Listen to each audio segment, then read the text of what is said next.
note that this content is for adults only. Viewer discretion advised. If you haven't yet, hit the subscribe, like, and share.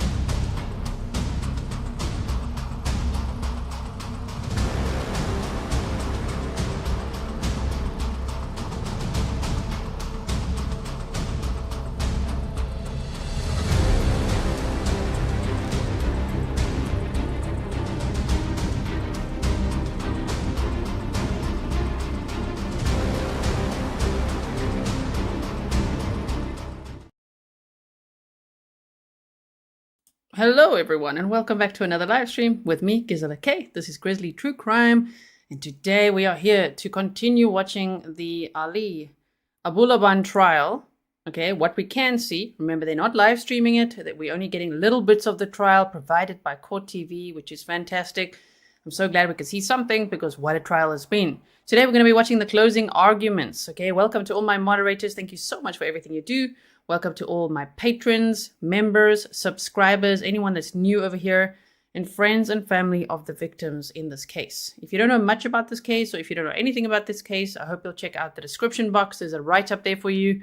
This would be, I think, the 4th live stream we're doing on this case, and we've seen Ali on the stand for quite some time, because he took the stand for 3 full days. That was quite something. Did you survive? Have you all had enough coffee? Helen, thank you for being a member for 4 months. You said, hi, Grizzly G Mods. This case is really sad. I hope justice is served. Miss everyone. Glad to be back. Thank you for being here. Please like and share so that others can find us as well and that they know we are live.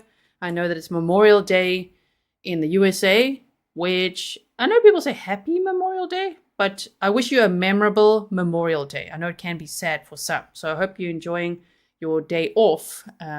If you're in the USA. To everyone else, welcome. Welcome to a Monday with me. All right, so we're going to continue tomorrow as well. Tomorrow will be verdict watch, but if we can see any other testimony, we're at the mercy of Court TV on this one. So if they upload anything else, maybe we could watch it together, but we'll see, okay? Yeah, Melissa said, it's interesting they have streamed the closing, but not the opening. And I don't know if we all have anything to do with that, because the other day Court TV was here, someone, it said Court TV. It was their handle was in our chat, and we were like, "Can we see the closing arguments?" So I'm so grateful that we can see the closing arguments. I don't know if that influenced anything at all. Melly said, "Hi, beautiful humans," in the chat, and G, hello to Melly. Thank you so much for being here and for your sticker. Oh my goodness. All right, so let me put this on. I wanted to show you this clip. This is the clip I was actually looking for yesterday. If you remember, if you were there with me, if you didn't watch any of the previous live streams, they are all time-stamped for you. I know I could put in a million more timestamps, honestly, but YouTube also limits the characters in the description box. So, I do my best with what I can and put in the key moments there for you. Joanne, thank you so much. Really appreciate it. Okay, so here we go. Let's just watch this clip. This was actually an interview where they say TikTok star accused of double murder speaks to Fox 5 from jail. So it's a whole, it's an 11-minute clip. I don't know if we'll watch all of it. But he does speak in it, and he is completely unhinged as we know him to be. I think this was about 2 months after the murders. The murders happened October 21st of 2021. Ana Abulaban shot his wife and her friend Ray Barron, and Ana was 28 years old and Ray was 29, and they were just at the apartment, sitting on a couch, and Ali was insanely jealous. Him and Ana were in the process of divorcing. He'd already moved out for some time. He was living in a hotel, and yet he just could not let her go. All right. So let's just have a listen to this one quickly here. Don't ask me that. Don't ask me that. He's referring to the deaths of his estranged wife, Ana Abulaban, and her friend, Rayburn Barron. They were shot dead October 21st in an East Village high-rise. Prosecutors say just days prior, Ana kicked Ali out of their home.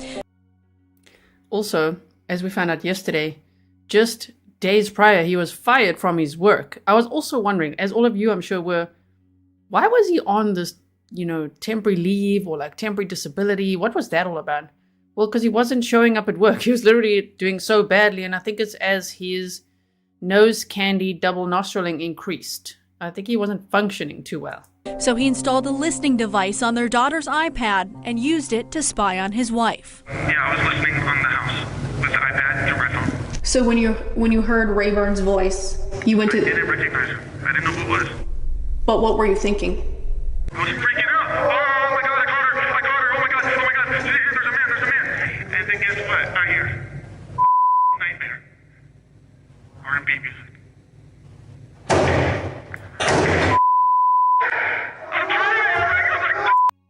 Bro, have you ever seen someone freak out that much over R&B music? Now, obviously, we know that in his mind, he has assumed what that means. He was listening in via Discord on his 5-year-old daughter's iPad that he put in Anna's bedroom. Okay, and from his phone, he was listening to that active voice channel that he had set up. And then he's like, and then I heard R&B music, like, and then he freaks out. He freaks out completely. Look at this. Nightmare. R&B music.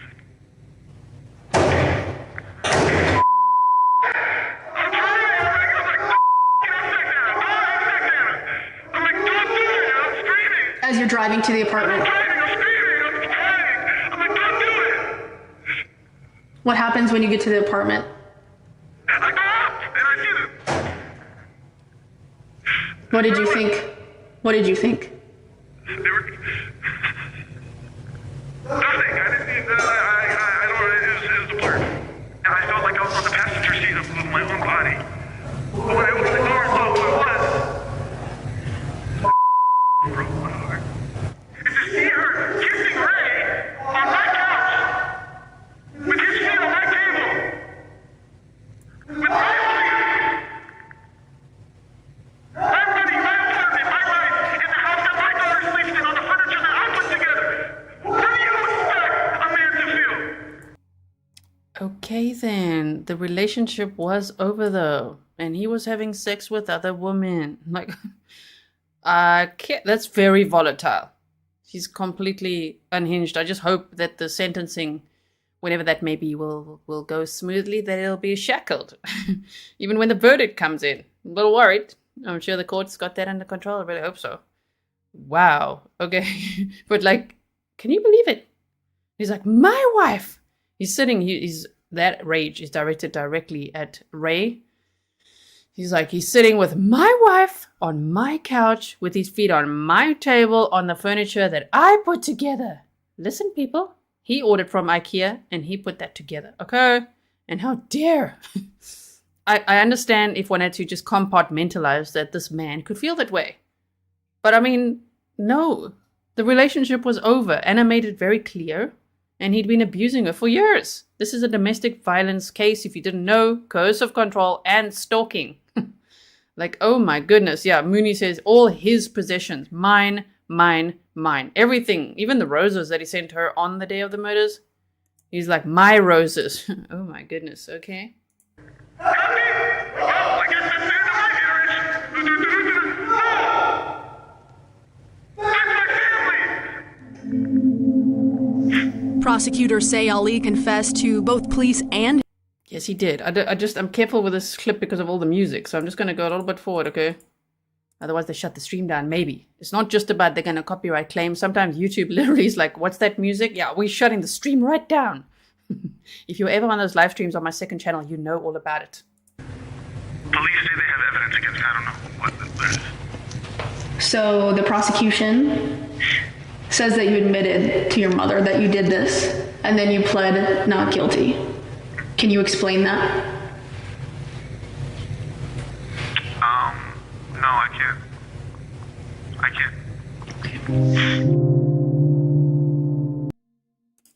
All that music. Okay, hold on. Go forward again. We go forward again. Here we go. Did you have a gun in the I car? from school. Got picked up from school.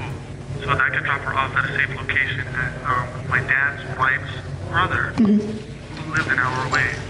But surrounded me on the highway. Why did you pick her up I picked her up. from school? Why did you pick her up from school? Why wouldn't I? But you picked her up early, correct? Yeah. Why'd you pick her up early? Why wouldn't I? Did you know what had happened? About what? Your wife being shot. I'm the one who called the police. Reported it. I know. I found them.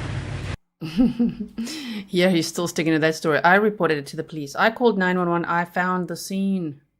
No. No. You went back, yes. And then there you were at the scene. Lenova said, how did they end up living in Japan? And did they meet in Japan? He's from the US. They met in Japan. Her parents are from the Philippines. And her dad was in the army. And he was based in Okinawa, Japan. So they'd moved there, right? And that's where Ana was born, in Okinawa, Japan. And then this guy, Ali, was military police, and he was based there as well. So that's how they met. And then Ana moved with him to the US because he is first generation American. His family's from Palestine. Okay, so When I found them, my first instinct was to get my daughter for her safety. To drop her off at a safe location. I wasn't running away. I wasn't doing anything. I have nothing to hide. What happened when you found them? No. Oh, Ali says he, Ana, and their daughter moved to San Diego in February 2021. He talks fondly about their old life in Virginia. so we owned a home in Virginia. We had the American dream. We have 2 cars. Our life is great. So I said, let me pick up another hobby. That hobby is his TikTok personality, Jin Kid. He made videos impersonating violent characters and built quite a following, nearly 1 million fans. He crafted his online we know that. Okay, I'm going to go forward because of the music. So he had almost 1 million followers on TikTok, as we know. Sorry to, is Bold and Snarky here. We have the pesky heart going. That's that little heart that's on the side. I can't stand it. Many of us here are like, what is this pesky heart about? So I've taken it away, okay? Sorry about that. Okay, so here we go. I miss all everything. It's my craft. It's my baby. I love what I do. I wanted to be an actor. And it was right there. I was right there. The weekend before all this happened, I was in LA at the Comedy Store. I was talking to producers. I was about to have a talent agent. It was right there. He says He was about to have a talent agent, he says. He wanted to be an actor. He was doing all kinds of Scarface and other impressions as well. And that got him some TikTok fame. Okay, so do they show us any more of this interview? Yes, a little bit. They actually do, a little bit. That was part of the downfall because my wife brought us. She wanted me to move her out here with all her friends to a life where there's Taco Tuesday, Women Wednesday, Party Saturday, Bar Sunday. Ali says Ana partied too much, but when we spoke to Ana's childhood friend and Ali's cousin, they painted a different picture. He's a bad guy. There's nothing good about him. He's selfish. That's all I can say, is selfish. Pulls out like a full bag of cocaine, not like a little bag, a big bag. And we're like, what the hell? You know, are you trying to get us all in trouble? He goes, I'm Jin Kid. I can do whatever I want. Nobody can touch me. I'm Jin Kid, you know? And Ali, your family says that your social media fame changed you. They say that you were doing cocaine, didn't really care about the consequences. Nope, Are they right? that's false. My family doesn't know anything because they never cared. I asked again about his cocaine use. Do you think that made you snap? Do you think it changed you? Yeah, it messed with my brain. It made me violent. It made me like aggressive, you know? When I'm on it, yeah. Prosecutors say Ana was planning to file a restraining order and that Ali has a history of domestic violence. That day, she was gonna file that restraining order that day. Something Ana's best friend confirms, even though Ali denies ever hitting Ana. Were you feeling any remorse about this situation? I'm broken. I'm devastated. I lost my wife. My goal was to just try to get a hold of my family. It was slipping through my fingers. I'm the loser here. I lost.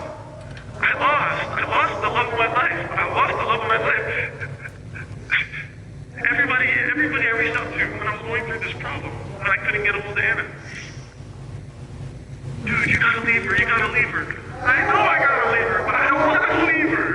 Dude, you're so handsome. You're famous on the internet. You can get any model. I know I can. I don't want to. I want my wife. Could anyone else have Anna? Huh? Could anyone else have Anna? How else is married to me?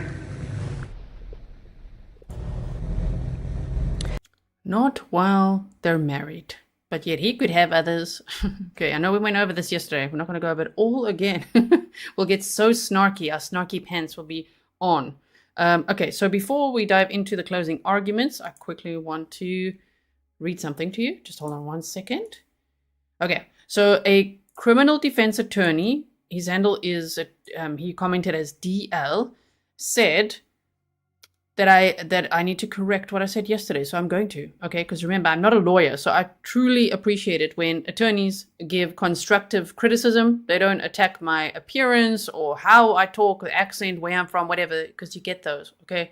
When they say, listen, yesterday you said that manslaughter is like like an accident. It's not an accident. And then he went on to explain it. And it was really great. So I really appreciated that. So thank you to DL if you ever do see this. And he said voluntary manslaughter is a type of homicide that occurs when someone intentionally kills another person in response to provocation while in a state of heat of passion. Okay?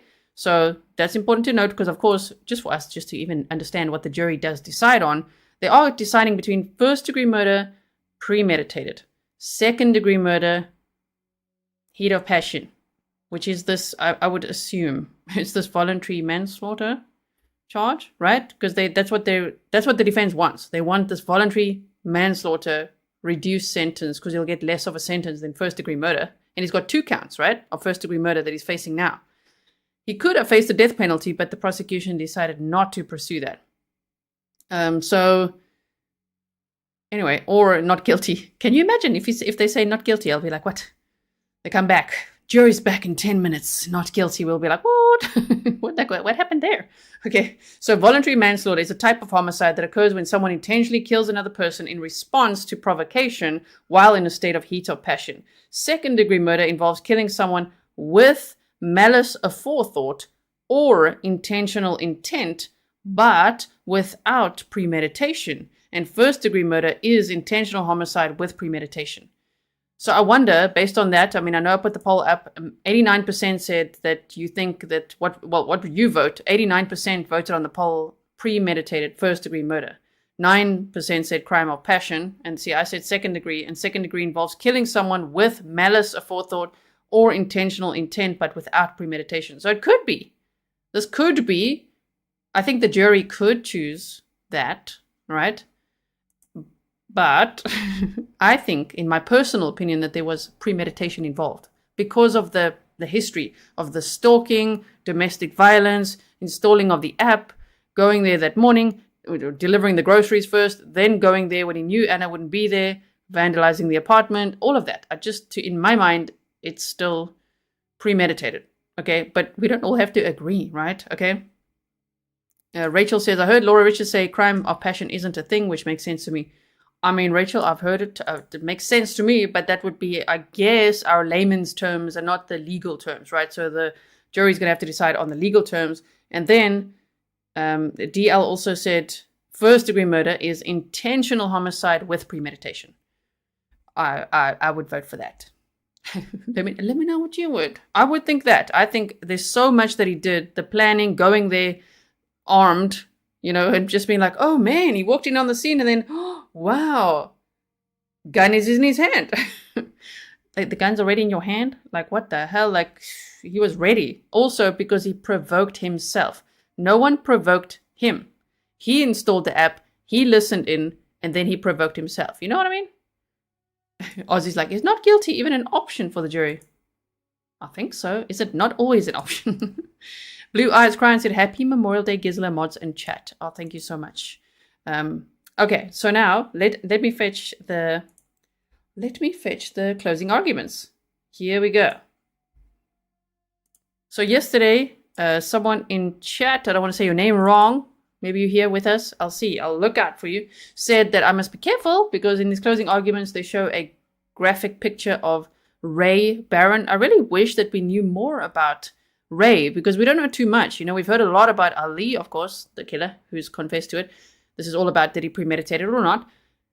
But we haven't heard that much about Ray. So if Ray's family is watching this and you want to send me some information about him or some pictures or anything like that, please do. My email address is grizzlytruecrime@gmail.com. Anne says, thank you, G, for all you do. Thank you, Anne, for being a member for 7 months. All right, so closing arguments. Are you guys ready? Yes, exactly. Melly says, we can agree to disagree respectfully. Absolutely. Yes. Okay. So here we go. So it's 3 hours and 21 minutes of footage. And it will be, wait, I wrote it down. 1 hour and 16 minutes for the state's closing arguments. This took place on Friday. So today is, of course, Monday, the 27th of May. So this took place on the previous Friday. And they're off today, of course, because it's Memorial Day. Okay, so here we go. He doesn't have to be angry at the person to have intent to kill, but we know he was. So we have proven to you express malice. Both types of malice are present in this case. We have proven to you the defendant had the intent to kill. So he is guilty of second-degree murder at the very least, because he had both types of malice. But there are murders that graduate to the first degree, and this is one of those cases. A murder graduates to the first degree if it's also willful, deliberate, and premeditated.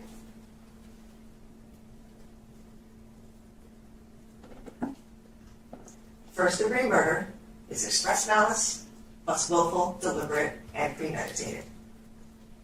Willful means the intent to kill. You have this jury instruction in your packet as well.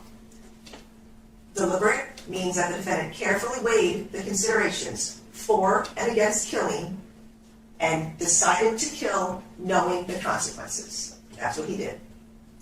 Premeditated. The defendant decided to kill before he shot Anna and Ray. All of the elements of first-degree murder have been proven. Let's talk about the state of mind of a killer. You have to look at his words, actions, and conduct before, during, and after the killing. First-degree murder means you have to have thought about life, thought about death, and chose death. And that's what the defendant chose here. He thought about life, he thought about death, he wanted to kill Anna and Ray, and he chose death. I don't have to make a pro and con list. I don't have to prove the defendant made a pro and con list. Just that a cold, calculated decision to kill can arrive quickly, can be reached quickly. The test here is the... So they are explaining everything very nicely. Oh no, it was like 15-minute deliberation. I don't even know how long exactly they started deliberating on Friday. Like, what did that look like? How long was it, right? So was I still saying about the pictures?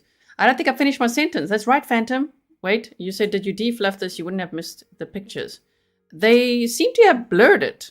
I could not see the pictures. So when they're describing Ray's injuries, the screen is blurred after that. So I'm thinking that that's what Court TV did afterwards.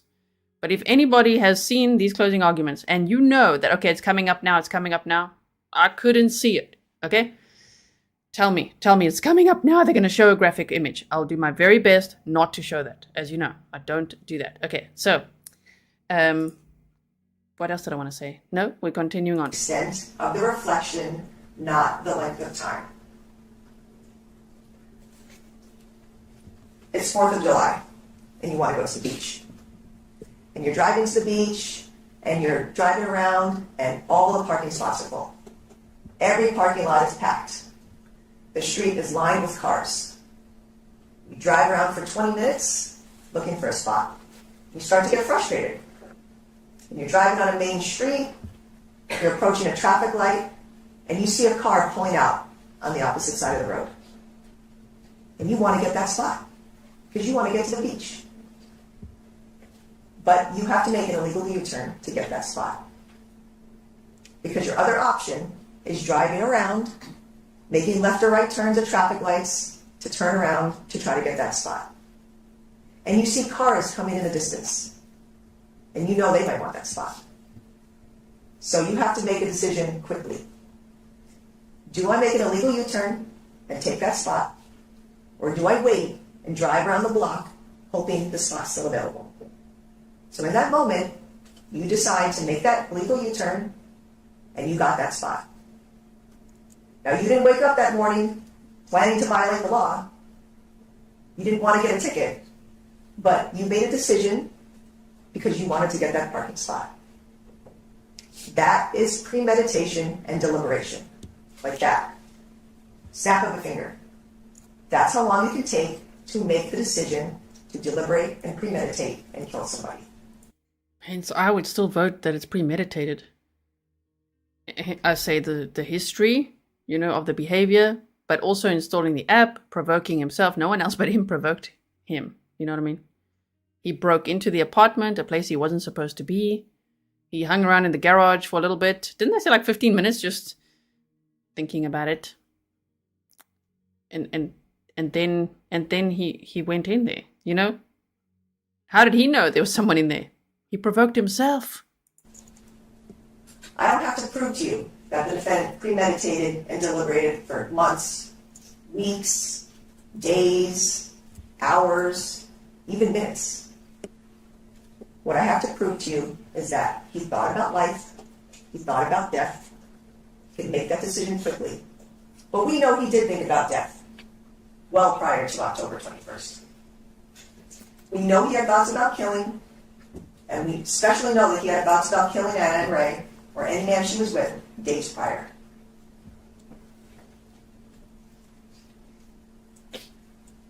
What other choices could the defendant have made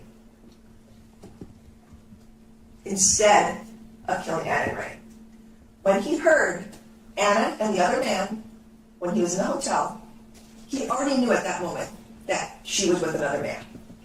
He could tell by the conversation they were having, they were giggling, and he knew it wasn't police or anyone else. He knew that was an intimate conversation. And he knew at that moment that Ana had been seeing someone else and was with someone else in the apartment. What else could he have done instead of going over to kill them? He could have went and cooled off. He could have went to have a smoke his jewel, go have a drink. He could have gone to a bar. He could have gone to work. He could have gone to LA with Sammy. He could have gone to hang out with a friend. He could have punched Ray when he walked in, instead of killing him. He could have pushed Ana, or been violent with her in all the ways he'd been violent with her in the past. He could have yelled at them. He could have divorced Ana. And I asked him many of those questions. You could have done all of those things. You didn't. You instead drove to the Spire to go kill Ana and Ray. What were his other choices? He could have not gone into the apartment to activate the Discord application in the morning. He could have not gone to the apartment once he heard the voices. He could have just done one of his usual recordings on his phone, on the Discord application or otherwise, to prove to everyone in life that Ana was cheating on him. That's all he had to do. He got his proof. He heard it. He could have captured that on his phone, and that would have been it. But no, he had to go kill them. He could have not brought a loaded gun to the apartment. If he wanted to confront Ana and Ray, or Ana and whatever man he thought she was with, about cheating on him, he could have just gone there, again, maybe punched someone, yelled at them, recorded them, and left. He could have done that to get the proof that he wanted so badly. He did not do that. And he didn't have to bring a gun. He could have gone there to talk to them, catch them, record them, and that would have been it. But he chose to bring a loaded gun to a place where no one knew he was coming. He could have chosen not to bring ammunition, but he did. He brought a magazine. You know how many bullets were in there? At least 6. I'm just quickly going to pause. I'm not going to pause too much because I don't usually in closing arguments, okay? So sorry about that. Melcriada Medina, there you are. I was just talking about you. You said they did not live in a 10K apartment. Are you saying 3 to 5K? I don't know. Yesterday someone said 10K. I don't know. I guess that's not the important part, right? But why was I mentioning you earlier is because you had warned me that there's a graphic image of Ray shared in this closing argument. Now, when I looked at the footage, it seems to have been blurred out. But if you are here with us and you know when it's coming up, please let me know, because I couldn't see it. In all the editing I was trying to do and everything, I just couldn't see the picture. I could see blurred images. So I think that's what they did. But keep me posted. He could have chosen not to enter the apartment. I asked him multiple questions about every time he went to the apartment. He was in the garage, the elevator, running to the apartment. At any point, he could have stopped and changed his mind. When he was in the parking garage, he could have turned around. When he was in the elevator, could have gone back down. When he ran to apartment 3508, could have turned around. He didn't. He wanted to go into that apartment to kill them. He could have not fired the first shot. He could have went in the apartment, saw them on the couch, took a picture of them, and left. But no, he fired the first shot. He wrapped the gun and fired, and then there was a small pause. He could have decided at that moment not to fire the second shot. Maybe he missed the first shot. He could have said to himself, oh, I shouldn't do this. No, he didn't. He could have chosen not to fire the second shot, not to fire the third shot, not to fire the fourth shot, not to fire the fifth shot. We know those shots were all at Ray. He killed Ray first, and Ana was still alive. And she screamed, screaming for mercy. And the defendant could have decided at that moment not to kill her. He knew he already killed Ray. He planned to do that first. He was going to get his revenge on the guy first and have Ana watch that. And he stood in front of Ana, and he could have decided not to kill her. But he didn't. He shot her. He wanted her dead because she didn't respect him. Also, I see that there's some people in chat confused about how this is live. It's not. I am live right now. The closing arguments are not live. It is a holiday in America. This happened on Friday. So we're watching it today because we've been catching up with the footage that is available. Okay.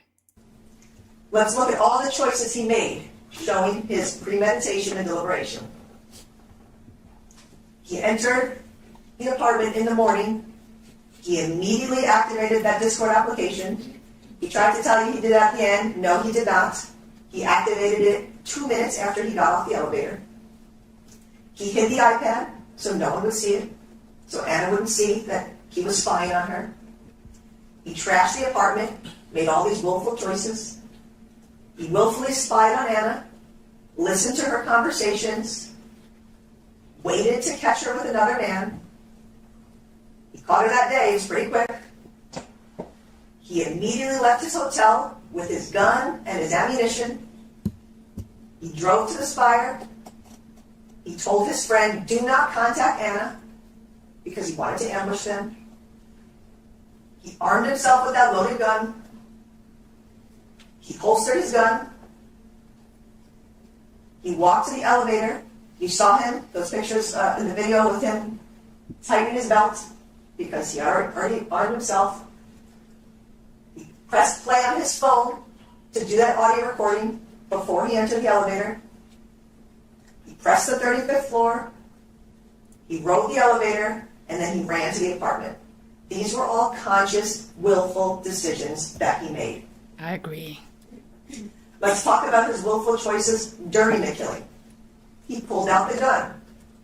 Then he opened the door. He had already had his plan in mind because there was no time for him to take that gun out once he got inside. He immediately fired. He opened the door. He wrapped that gun a little over 1 second later. He pointed that gun towards Ana and Ray. He put his finger on the trigger and he fired the first shot. And then a second or two later, he wrapped the gun again. He walked towards Ana and Ray. He put his finger on the trigger and he fired 4 more shots. All willful decisions. Then he stood in front of Ana. He wrapped the gun again and he fired a shot into her head. And before he did that, he said respect, because she didn't respect him. She was with another man. So he put his finger on the trigger, fired the last shot into her head. Let's talk about all his willful choices after the killing. He took a photo of his dead victims. He did that on purpose. He was proud of what he did. He left the apartment without rendering any first aid. Why did he not do that? Because he didn't want them to live. He went back in to yell Anna so that his neighbors would think that he just found them, just like he said on his 911 call. He left the apartment, then he called his mother. He did not call 911 to get help for his victims. He called his mom, and he confessed to the murders. And she told him, you need to get them help. And that's the only reason he called 911. He left the building, and then he texted a photo of the dead bodies to his mother. And then he separately texted a photo of the dead bodies to his father. These were all willful decisions that he made. He had to go into his phone and click on that photo and send it to his mom, and then separately send it to his dad, and then 5 minutes after that, separately send that photo to Sammy Smith. He knew what he was doing. He went down to his car, and he put away his gun in his holster because he was hiding his evidence. He took the magazine out of his gun, he emptied whatever bullets were inside the magazine, he put his holster in the safe, he put his gun in the safe, and he locked it. I'm just looking for a comment I saw earlier on yesterday's live stream, and someone called Anders said, no effing respect is what he said. It did sound to me as well like there could have been some words before we heard the word respect, if you heard it. So this person says, no effing respect is what he's saying. I think it could be. Then he called 911, claiming he just found the victims, starting to build his defense. He drove to Amira's school. He told Amira that he killed her mother. He spoke with both of his parents, had conversations with them multiple times. He had multiple text messages with his mother, making a plan with Amira. He wanted to leave town. He told his mom, I can't hide with Amira forever. I want to leave. He wasn't going to turn himself in. He wanted to leave. And he told his mom that. And he was trying to get out of town, but the officers were already behind him. He knew he had been caught. And then he asked the police calmly, did they get my wife? You already know she's dead. You took photos of them and you told your mother that she's dead. And at every point during October 21st, you did not see one tear coming from his eyes. Not when he called his mom, not in the hallway, not when he was calling 911. She was calm at the beginning of that call, and then he was starting to claim, oh, it was so horrible. He did that. And all the surveillance and the body-worn camera, not a tear. No remorse. He could have stopped after any one of those willful choices, but he did not. These murders of Anna and Ray were deliberate and premeditated. This is first-degree murder. But let's look at the other evidence that we have. History repeats itself. You heard a lot of evidence about prior violence in this case, and you can consider that in deciding whether Anna and Ray, whether he abused Anna and ultimately killed her. That's propensity. There's a jury instruction for that. Let's look at all of the violence. Starting in Japan, the defendant punched Anna multiple times on multiple different occasions. You heard about what happened on the Air Force Base, and the defendant tried to deny all of that, but you had a witness who came in here who was completely neutral. Mr. Sims has not seen Anna or the defendant since 2015, wasn't friends with them, had no reason to come in here and lie to you about what happened. But the defendant had a reason to lie. You know that he punched Anna, pushed her, tossed her around like a rag doll, left handprints on her. This is all conduct in Japan that we know about that was seen or Anna told people. But there could be more. See, we didn't really get to hear the opening statements or many of the witnesses. So that wasn't like 100% did he, did he actually start abusing her in Japan? Well, according to the closing arguments, yes. Yes, he did. Also, Ed, I don't know how to say your last name. I was replying to you in chat there. You said, I don't get it. If the entire courtroom can see the pics, I'm sure we can handle them. It's not about handling them. Here at my channel, the standard I choose is to respect the victims and their families. I've done it in every trial I've covered. I never show graphic pictures or things like that. I've seen many because, of course, I cover true crime. So if you want to see it, it's out there. You can go find it. I just don't show it here. I want to respect the victims and their families, as I have in every single case. Welcome, Ginger. Okay, so isn't this brilliant? Taryn is so good. Remember, he was violent in private, he said, not in public. In Virginia, we know he pushed Ana to the ground. We know conduct happened there behind closed doors. San Diego, that's where we had a lot of violence. And the defendant continued, always had denied all of this violence, but then came in here into court and did admit to some of this violence. Punched her in the face multiple times, pushed her into the bed. You saw that body-worn camera from Ana. He pushed her into the fridge. He admitted that to his neighbor. He's grabbed her. He's hit her. He almost crashed into her on the road. You can consider all of this violence. You've seen all these photos. Look what the defendant did to Ana. She was way more bruised than that days later. We've seen this before. Trigger warning, though. Scrapes on her elbows, on her knees, injuries to her eyes, and then the defendant apologized for these. And you know that that's the typical power and control behavior. He was violent, and he apologized so she would not leave him. And she didn't for a while. She kept going back to him, and she even told him, "You keep hurting me, and I keep going back to you. I'm so dumb." Like, she knew she was going back to him because she loved him, right? We know that she did, but ultimately, she said enough is enough and left him. He apologizes. "I know I'm an abusive nut job." "Yes, you are." "I'm so sorry, don't put me in jail." That's why you heard he never went to jail. She never reported him because he would tell her not to. And he would apologize and tell her, "This will affect my job and my clearance," and things like that. That's what an abuser does. Power and control. The defendant had to write himself notes not to abuse his wife. He wrote this note 2 days after he had punched her multiple times in the face, causing her injuries. You shouldn't have to write yourself a note not to abuse your wife. But he claimed he would do that so that when he was sober, he would realize it. He knew he was beating her up, and he did not get himself any help for that. He could have addressed it because he knew what he was doing, but he did not care. He kept abusing her. And he would tell her what to say to the police. It was the heat of the moment. That's what his defense is here. Heat of the moment, heat of passion. He's telling her what to say. And so, of course, she's not going to press charges on him. What'd you say we were trying to block each other? Well, that's what he was saying here in court. "Oh, you were struggling over the luggage." "No, you were violent and you pushed her down." You heard all about his controlling nature. How to make the decision to deliberate and premeditate and kill somebody. I don't have to prove to you that the So we have the footage. Okay, I'm not cutting anything out there. defendant premeditated and deliberated for months, weeks, days, hours.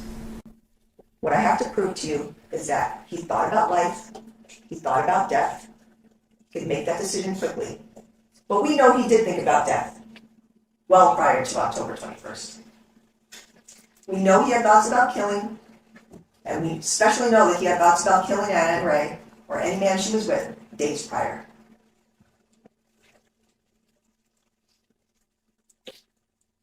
What other choices could the defendant have made instead of killing Ana and Ray? When he heard Ana and the other man, when he was in the hotel, he already knew at that moment that she was with another man. He could tell by the conversation they were having, they were giggling. He knew it wasn't police or anyone else. He knew that. We're relying on the court feed. The sound comes and goes a little bit here. Okay, tried my best. Was an intimate conversation. And he knew at that moment that Ana had been seeing someone else. It was with someone else in the apartment.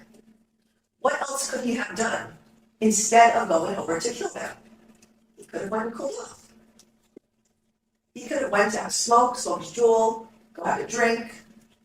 He could have gone to a bar. He could have gone to work.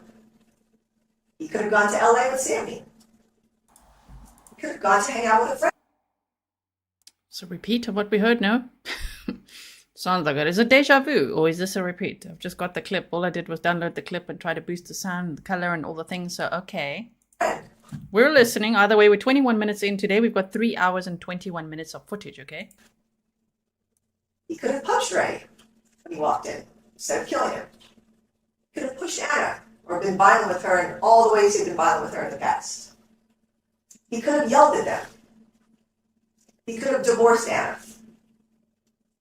And I asked him many of those questions. You could have done all of those things. You didn't. You instead drove to this fire to go kill Ana and Ray. What were his other choices? He could have not gone into the apartment to activate the Discord application in the morning. He could have not gone to the apartment once he heard the voices. He could have just done one of his usual recordings on his phone, on the Discord application or otherwise, to prove to everyone in life that Ana was cheating on him. That's all he had to do. He got his proof. He heard it. He could have captured that on his phone, and that would have been it. But no, he had to go kill them. He could have not brought a loaded gun to the apartment. If he wanted to confront Ana and Ray, or Ana and whatever man he thought she was with, about cheating on him, he could have just gone there, again, maybe punched someone, yelled at them, recorded them, and left. He could have done that to get the proof that he wanted so badly. He did not do that. And he didn't have to bring a gun. He could have gone there to talk to them, catch them, record them, and that would have been it. But he chose to bring a loaded gun to a place where no one knew he was coming. I'm going to go forward a bit because that is a repeat. He left the apartment without rendering any first aid. Why did he not do that? Because he didn't want them to live. He went back in to yell Ana so that his neighbors would think that he just found them, just like he said on his 911 call. He left the apartment, then he called his mother. He did not call 911 to get help for his victims. He called his mom, and he confessed to the murders. And she told him, you need to get them help. And that's the only reason he called 911. He left the building, and then he texted a photo of the dead bodies to his mother. And then he separately texted a photo of the dead bodies to his father. These were all willful decisions that he made. He had to go into his phone and click on that photo and send it to his mom, and then separately send it to his dad, and then 5 minutes after that, separately send that photo to Sammy Smith. He knew what he was doing. He went down to his car, and he put away his gun in his holster because he was hiding his evidence. He took a magazine out of his gun. He emptied whatever bullets were inside the magazine. He put his holster in the safe. He put his gun in the safe, and he locked it. Then he called 911, claiming he just found the victims, starting to build his defense. He drove to Amira's school. He told Amira that he killed her mother. He spoke with both of his parents, had conversations with them multiple times. He had multiple text messages with his mother, making a plan with Amira. He wanted to leave town. He told his mom, I can't hide with Amira forever. I want to leave. He wasn't going to turn himself in. He wanted to leave. And he told his mom that. And he was trying to get out of town, but the officers were already behind him. He knew he had been caught. And then he asked the police calmly, did they get my wife? You already know she's dead. You took photos of them and you told your mother that she's dead. And at every point during October 21st, you did not see one tear coming from his eyes. Not when he called his mom, not in the hallway, not when he was calling 911. He was calm at the beginning of that call, and then he was starting to claim, oh, it was so horrible. He did that. And all the surveillance and the body-worn camera, not a tear. No remorse. He could have stopped after any one of those willful choices, but he did not. These murders of Ana and Ray were deliberate and premeditated. This is first-degree murder. But let's look at the other evidence that we have. History repeats itself. You heard a lot of evidence about prior violence in this case. And you can consider that in deciding whether Ana and Ray, whether he abused Ana and ultimately killed her. That's propensity. There's a jury instruction for that. Let's look at all of the violence. Starting in Japan, the defendant punched Ana multiple times on multiple different occasions. You heard about what happened on the Air Force Base, and the defendant tried to deny all of that, but you had a witness who came in here who was completely neutral. Mr. Sims has not seen Ana or the defendant since 2015, wasn't friends with them, had no reason to come in here and lie to you about what happened. But the defendant had a reason to lie. You know that he punched Ana, pushed her, tossed her around like a rag doll, left handprints on her. This is all conduct in Japan that we know about that was seen or Ana told people. But there could be more. Remember, he was violent in private, he said, not in public. In Virginia, we know he pushed Ana to the ground. We know conduct happened there behind closed doors. San Diego, that's where we had a lot of violence. And the defendant continued, always had denied all of this violence, but then came in here into court and did admit to some of this violence. Punched her in the face multiple times, pushed her into the bed. You saw that body-worn camera from Ana. He pushed her into the fridge. He admitted that to his neighbor. He's grabbed her. He's hit her. He almost crashed into her on the road. You can consider all of this violence. You've seen all these photos. Look what the defendant did to Ana. She was way more bruised than that days later. Okay. She had scrapes on her elbows, on her knees, injuries to her eyes. Don't know why there was a repeat of this clip. It's okay. We're hearing it. We're hearing it for the second time. Are we all ready now? We focused. It was just a check. Don't know why it repeated. And then the defendant apologized for these. And you know that that's the typical power and control behavior. He was violent, and he apologized so she would not leave him. And she didn't for a while. She kept going back to him, and she even told him, "You keep hurting me, and I keep going back to you. I'm so dumb." Like, she knew she was going back to him because she loved him, right? We know that she did, but ultimately, she said enough is enough and left him. He apologizes. "I know I'm an abusive nut job." "Yes, you are." "I'm so sorry, don't put me in jail." That's why you heard he never went to jail. She never reported him because he would tell her not to. And he would apologize and tell her, "This will affect my job and my clearance and things like that." That's what an abuser does. Power and control. The defendant had to write himself notes not to abuse his wife. He wrote this note 2 days after he had punched her multiple times in the face, causing her injuries. You shouldn't have to write yourself a note not to abuse your wife. But he claimed he would do that so that when he was sober, he would realize it. He knew he was beating her up, and he did not give himself any help for that. He could have addressed it because he knew what he was doing, but he did not care. He kept abusing her. And he would tell her what to say to the police. It was the heat of the moment.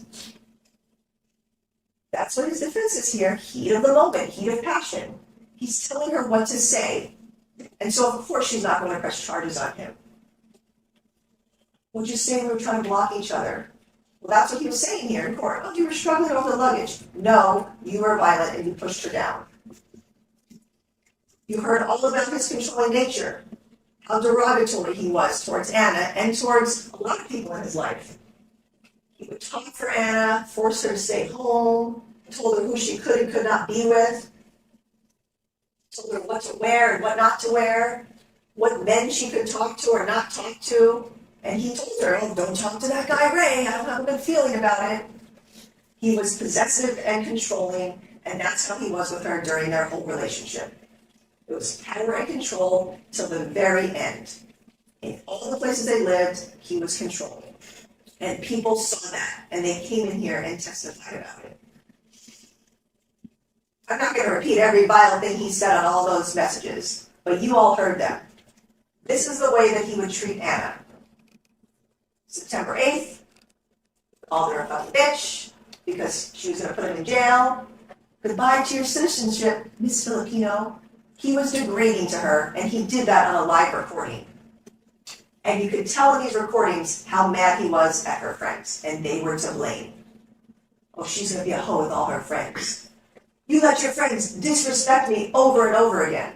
He kept telling her that. And he tried to testify, oh, I really liked her friends. No, you did not. You hated them because Ana was leaving you and going out with them.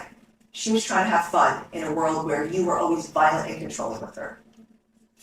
And on his own recording, this is why you get your ass beat, bitch. That's what he did to her, and that's how he treated her.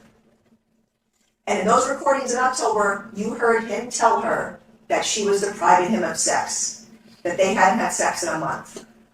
And he tried to come in here and tell you that Ana was coming to him in the middle of the night to have sex. No, she was not.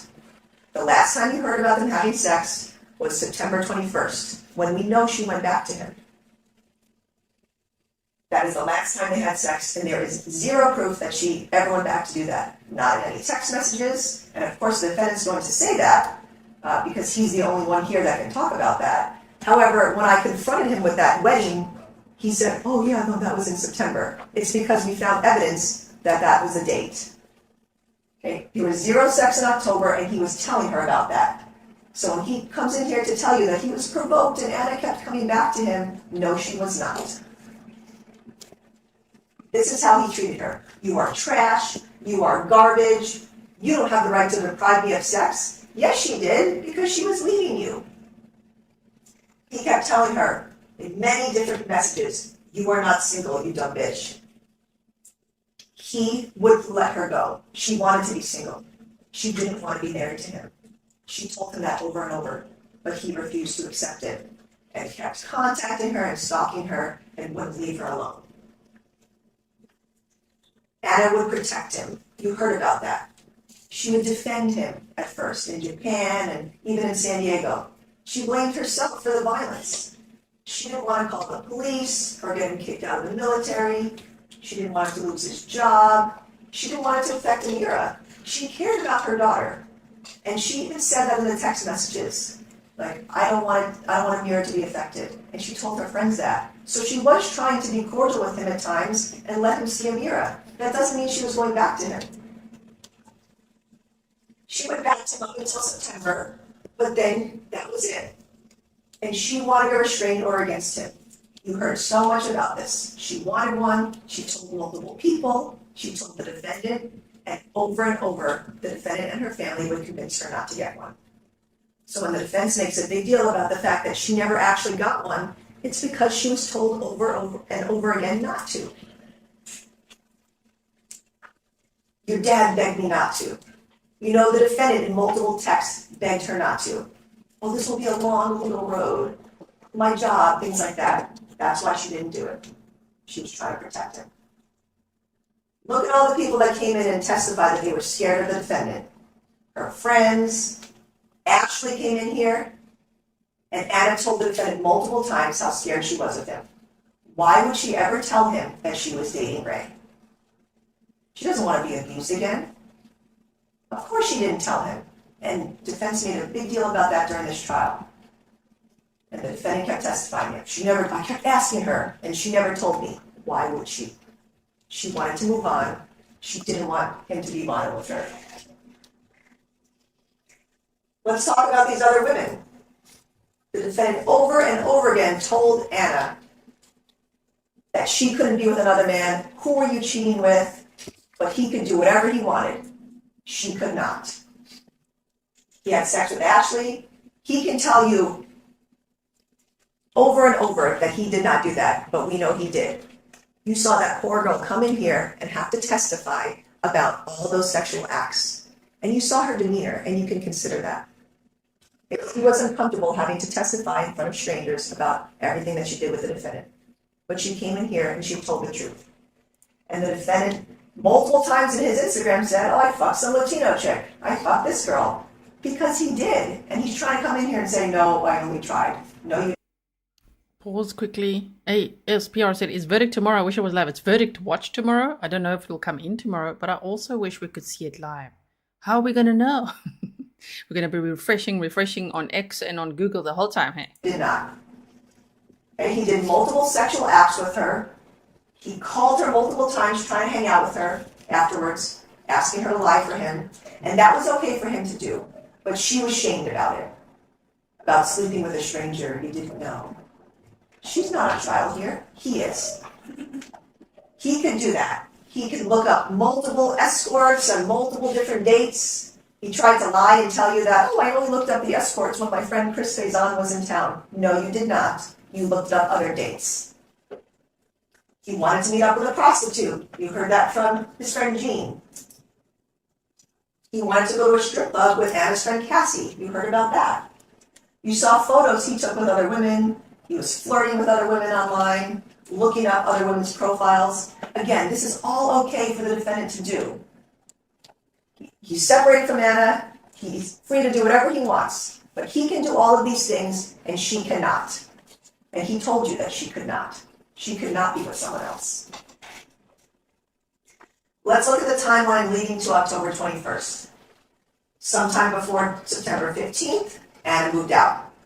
The defendant didn't let his wife and daughter stay at the apartment. He stayed there because he didn't want to leave and didn't want her to leave him. So she had to leave and go live with Claire with her child.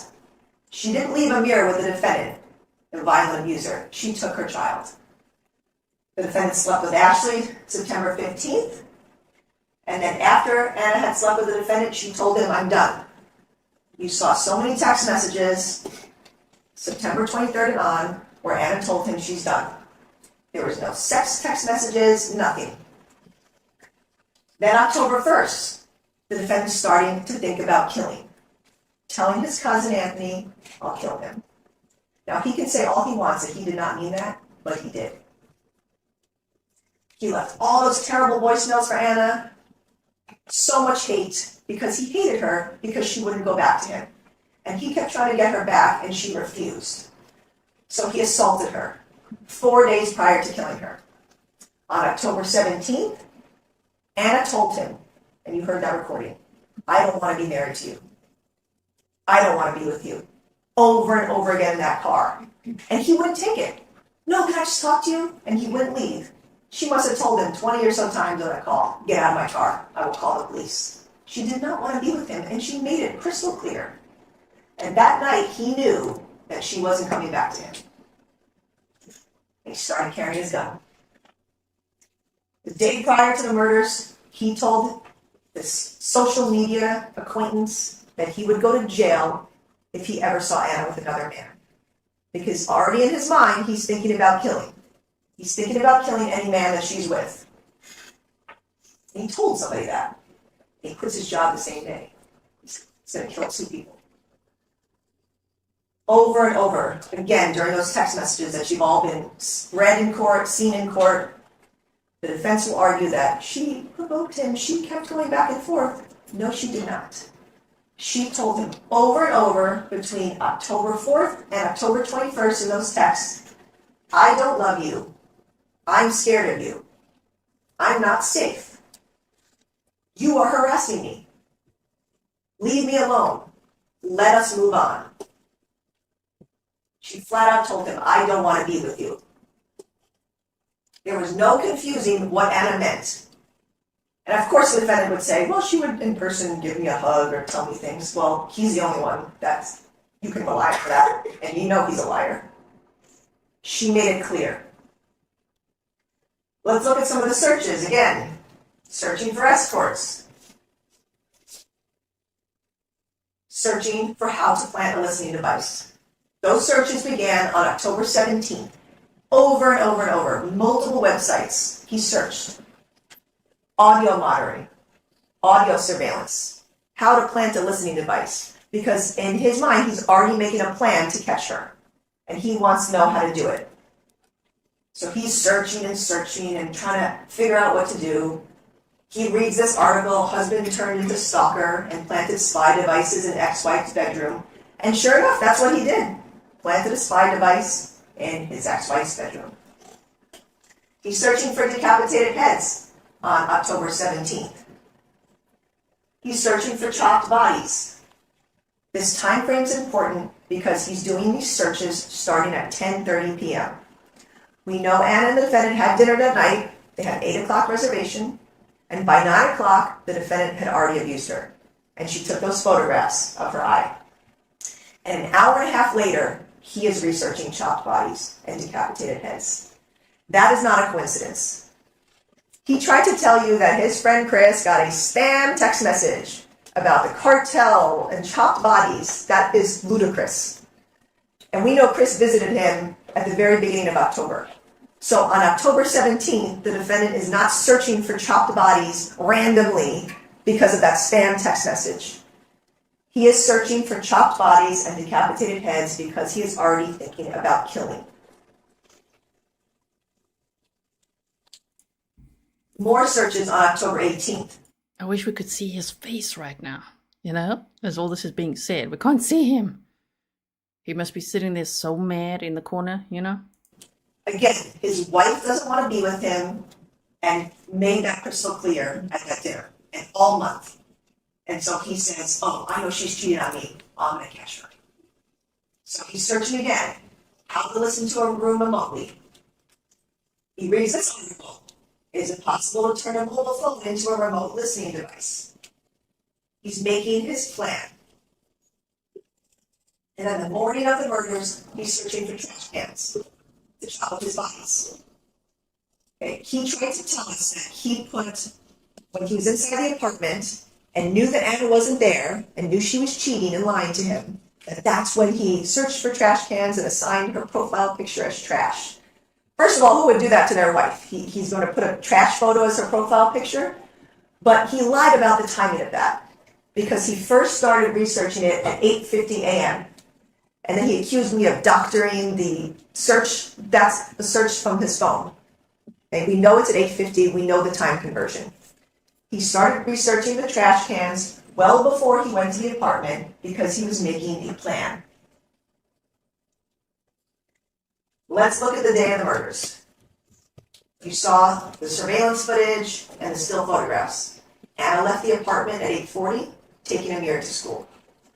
The defendant arrives at 9:14. That's Okay, so now they're looking at that timeline, but now we can see him a little bit, but just let us see him a little more. Especially with the chopped bodies, searches, and all. Uncle Google is revealing what he was searching, right? when he gets off that elevator and he walks into the apartment. 9:17, he has already activated Discord. And he tried to lie and tell you he did that before he left, way later than that? No, he did not. 9:17, because what was his plan? To spy on his wife and catch her cheating. So the first thing he did when he entered, knowing she wouldn't be home because she's taking their child to school, he plants that iPad behind the bed. He activates Discord. Then he trashes the apartment because he's mad. She didn't thank me for the flowers. Again, she disrespected him. Didn't thank him for roses. Because she doesn't love him. He doesn't want to be with him. And he needed to leave her alone, but he wouldn't. He has a conversation with Ana much later. You saw that on surveillance. The defendant tried to tell you he made an audio recording and paused it and then had a conversation. That's not what you saw on surveillance. He left the Spire at 9:51, went back to his hotel. We saw that at 2 o'clock, Ana and Ray came off the elevator.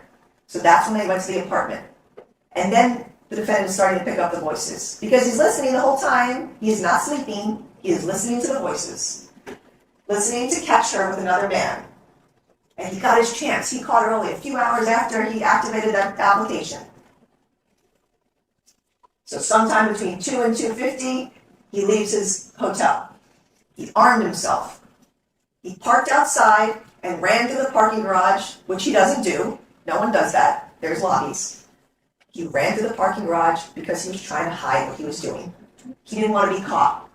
He parked outside so he can get away quickly. He started his recording, rode that elevator at 2:55. He ran off, and then he went to the apartment. He had all that time to think about what he was doing and chose to kill. Okay, 2:58 is when he fires those shots. About 20 seconds after, he takes the photographs of the dead bodies. 3:02 calls his mom, confesses to her. 3:07 left the building. 3:10, called 911 to start his defense. About 3:30, he picks Amir up from school, and within minutes, he's arrested and caught. Continues his defense. And then you hear that he's interviewed, and he's so angry at Ana and Ray. He had just murdered them, and he is still so mad about what they did to him. They disrespected him. That's the murder weapon that he took with him, put a magazine in, made sure it was ready and loaded, get all of that ammunition, 3 magazines, his holster. He had that plan set. He's already armed, running through the parking lot, tightening his belt. He's on the elevator, and he's calm. You saw that elevator ride. He's looking at his phone, he has his key card out, texting someone. He's calm. He's not mad. He knows what he's going to do. He gets right off the elevator, doesn't even wait for the door to open because he has his plan. His plan to kill. I'm going to catch them. Play the video and audio one more time because it is so important for you to hear how quickly he committed his murders.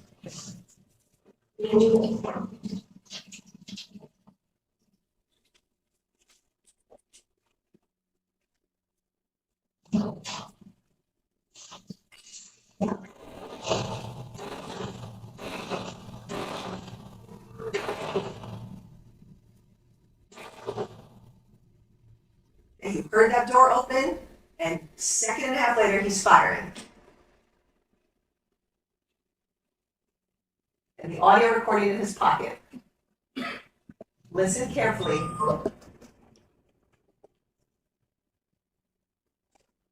To everything that is happening on the recording. Thanks.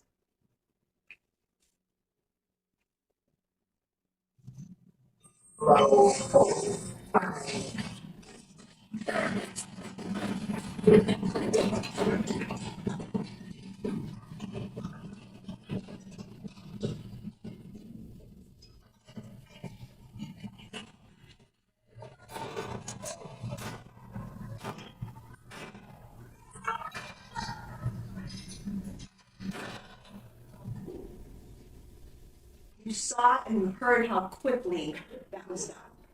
This gun is not loaded. You saw this in court. This is how the defendant had this gun.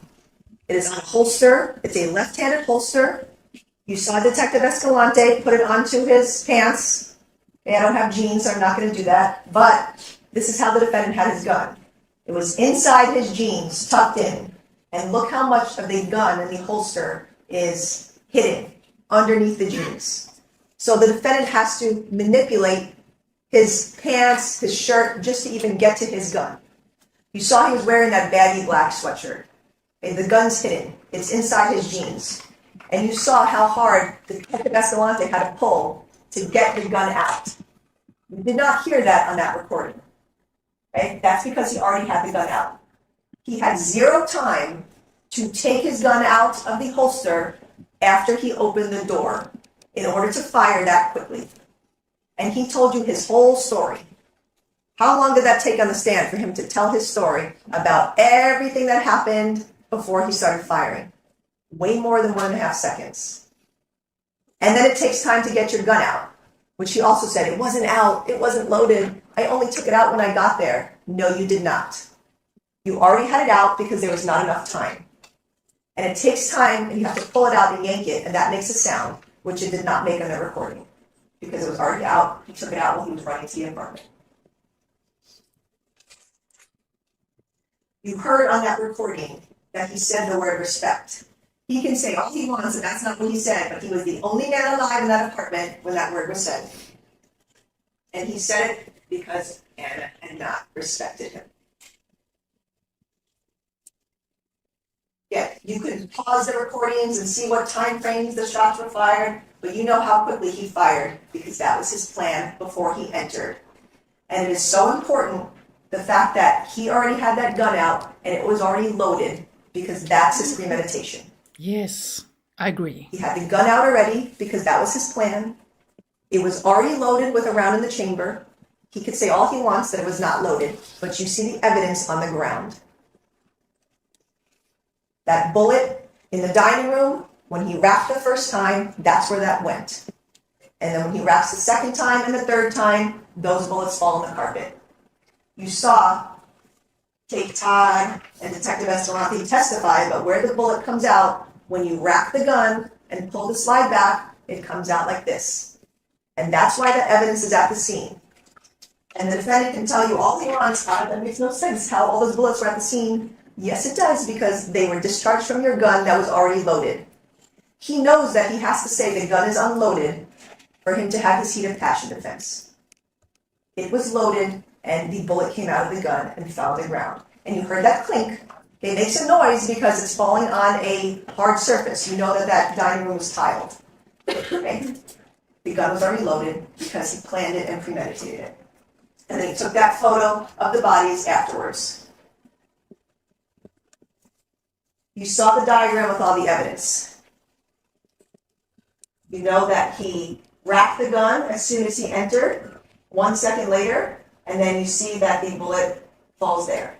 And he's still charging towards his victims. He racks again, the bullet's here, and he told you how close he was to Ray. He tried to tell us at first that he didn't, he snapped and he fired, he had no idea who was shot and all that. But when I crossed him, then he knew. Ray was shot in the back of the head first, and then, he fell backwards, and then I was in front of the coffee table and I had the gun pointed at his cheek. He told you what he did, and he was so close. Look where he was. He went all the way in here to shoot his victims, in the face and in the head. He tried to explain to you, I don't know how that bullet would be there. We know that because it came from the gun. Same thing, right there. 3 racks, 3 bullets on the ground. And then what did he do? He took that magazine out and he shook it into her legs. Callous move. He tried to say, I don't know how those got there. Yes, you do. Ana did not have 2 bullets between her legs when she was on the couch talking to Ray. That gun was not in the house. She didn't just put those there. He did. He did that because he was mad at her, and after he killed her, he just emptied his gun.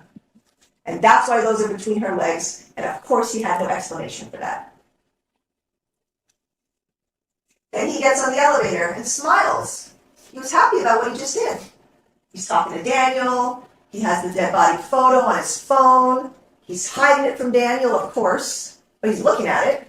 And he's looking at his phone. You saw that on the elevator ride. And he's drinking the water he took from outside the apartment door. You saw the injuries that both Ray and Ana suffered. Okay, so for anyone who's seen graphic photos of Ray, this is the point after which they share it, right? Because it's blurred. So if so, then great. Then the footage that was shared was eventually blurred. So that's good. Miss Marple said this is a slam dunk. Also, I'm busy replying here to Flippin for 6. You asked how much did the defense cost or something like this. Public defenders. He doesn't have private defenders in this case. Ray was defending himself. He turned his head because he saw the defendant with a gun. And he was trying to protect himself and Ana. And that's how he got the bullet to the back of his head. But the defendant also shot him in the neck and the cheek from an upward angle. Ray's head must have been flopping for him to get that bullet upwards. Otherwise, the angles are downwards.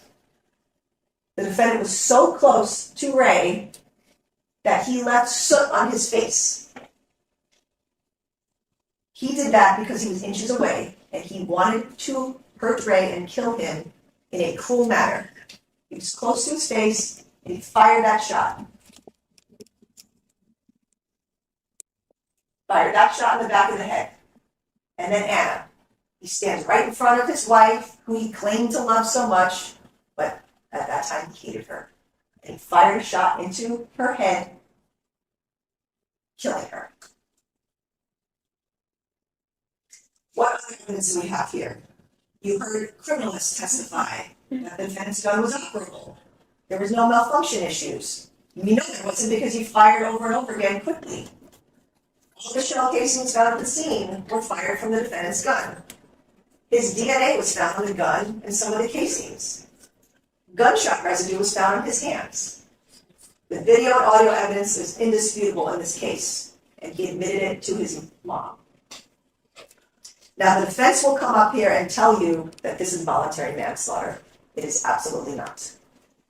These are the elements that need to be proven in order for you to find the defendant guilty of voluntary manslaughter instead of murder.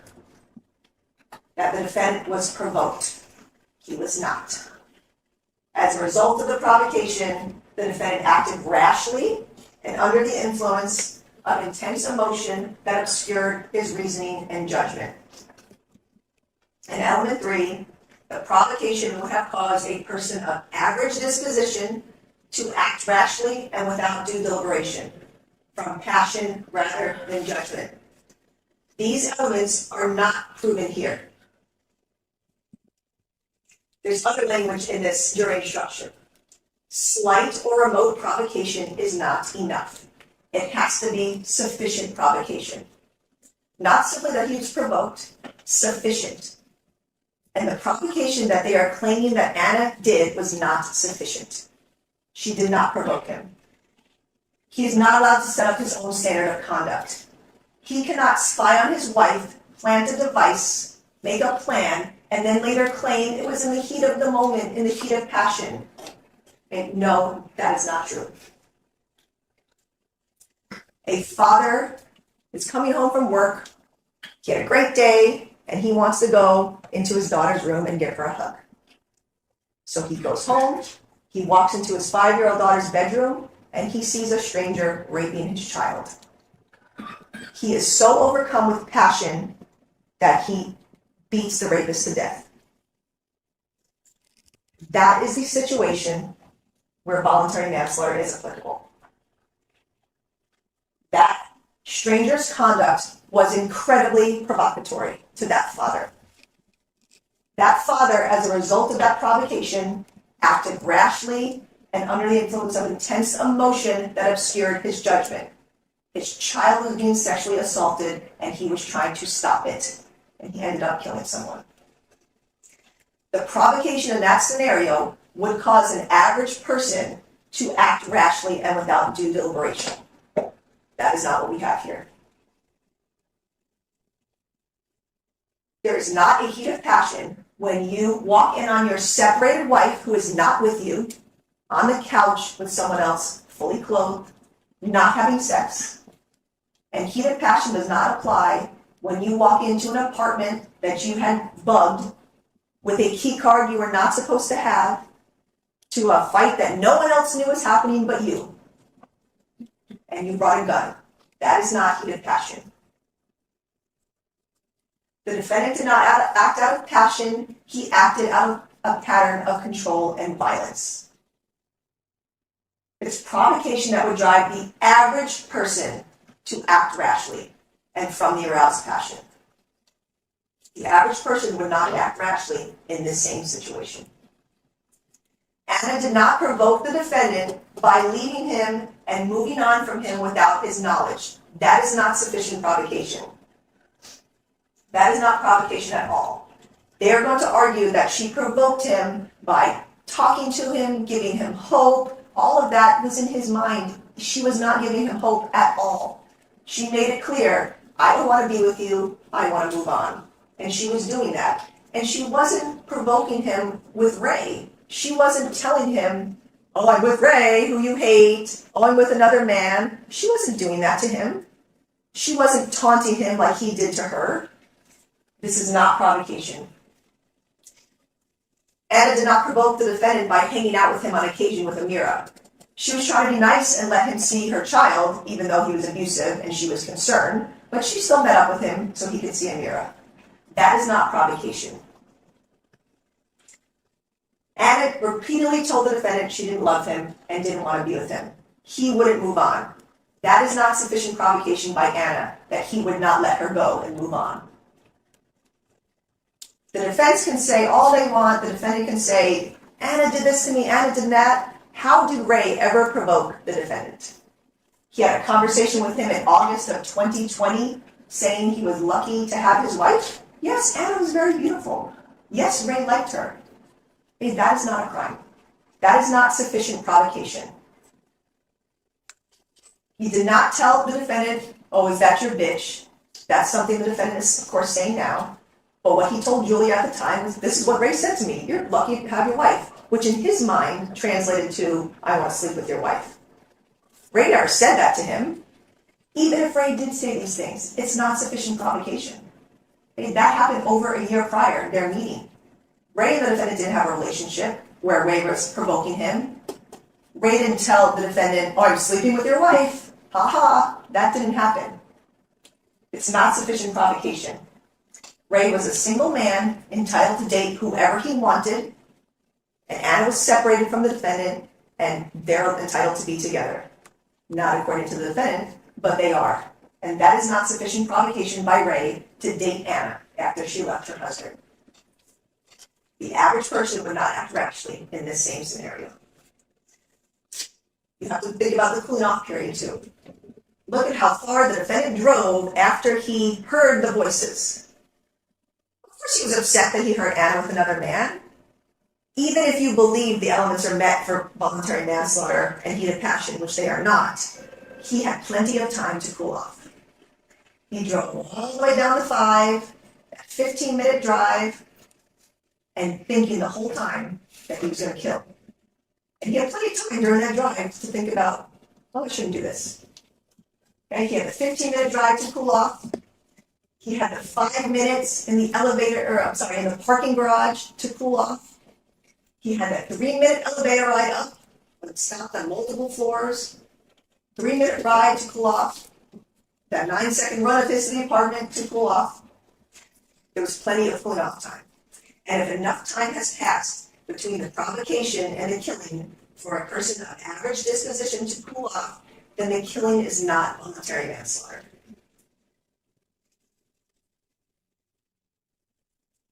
This is not a heat of passion case, and these crimes are not voluntary manslaughter. It's not a lesser offense, it's 2 first-degree murders. Remember again the elements. I have proven to you beyond a reasonable doubt that the defendant intended to kill Ana and Ray. It was willful, deliberate, and premeditated. He carefully weighed his options. He thought about death days prior, weeks prior. He thought about life, and he chose death. He chose to kill. He decided to kill before he entered that apartment and shot Ana and Ray to death. First-degree murder has been proven beyond a reasonable doubt. He killed a human being with malice aforethought. Express malice. You remember all the evidence in this case. Look at all the proof of his guilt. His gun, his ammunition, the videos, the audios, his admission, the evidence found on his phone, the evidence found on his social media. Every single witness that testified in this case proved how violent the defendant was. The criminalists all proved the case against him. Dr. Shaver, who came in and told you that the defendant killed with gunshot wounds in the head and the manner of death was homicide. That's what he did. It was murder. And his lies are also proof of his guilt. All the lies he's told in this case, all the lies he's told on the stand, trying to convince you it's heat of passion, it was not. I want you to remember the words that the defendant used when he testified. He told you he was provoked. He told you that it was not premeditated. He told you about the word cooling off. Of course, he's trying to tell you that the elements of heat of passion are met. He's a smart guy. He's trying to convince you of that. It was not heat of passion. It was first-degree murder. And with both those counts of first-degree murder for Ana and Ray come 2 allegations. The personal discharge of a firearm causing death, that is not in dispute here. That element is true. He personally discharged a firearm during the crime. He intended to discharge that firearm, and his act caused Ana and Ray's death. That allegation is true. The other allegation is special circumstance multiple murders. What does that mean? That means in this case you have 2 counts. I have to prove the defendant that you find him guilty of at least 1 charge of first-degree murder and at least 1 additional charge of first or second degree. So if you find the defendant guilty of first-degree murder in both counts 1 and 2, this allegation is true. And if you find the defendant guilty of 1 count of first-degree murder and 1 count of second-degree, then this allegation is also true. However, we know that both of these murders are first-degree. They are not second. You'll get verdict forms in this case. You have 2 verdict forms for first-degree murder, 1 for Ana, 1 for Ray. You have 2 verdict forms for murder in the second degree for Ana and Ray. And then you have 2 verdict forms for voluntary manslaughter for Ana and Ray. Now, if you believe, because I have proven to you beyond a reasonable doubt that the defendant is guilty of first-degree murder, then you only fill out the first-degree murder forms. You fill out guilty of the crime of first-degree murder, and then you have to find each allegation true or not true. Again, this allegation is not in dispute that he discharged a firearm causing death, so you would write true. And I've proven to you that both of these murders are first degree, so the special circumstance for multiple murders is true, and you would mark true. You would only get to the voluntary manslaughter verdict forms if you find the defendant not guilty of first and second degree murder. That is absolutely not the case here. He is guilty of first degree murder. He murdered Ana and Ray in cold blood, and he is guilty. And I ask that you find him guilty of both counts of first-degree murder. Thank you. I started my opening at the very Okay, now we're gonna switch to the defense's closing arguments. And then after that, there will be the rebuttal from the state. Thank goodness. So if you don't yet have your snarky pants on, now would be the time to make sure that you are dressed for this. Because, oh my, prepare for victim blaming. It's not pretty. Thank you all for being here. Thank you so much, Bold and Snarky. We are now at 299,000 Grizzlies here. That is awesome. And Bold and Snarky, I was mentioning you earlier because we had the pesky heart going in the chat and I had to remove it. You always remind us there's a pesky heart. Okay, so I agree with the district attorney. I think she made some excellent points. It was super clear. And she explained the difference. And she's like, this is not involuntary manslaughter. This is first degree murder, 2 counts.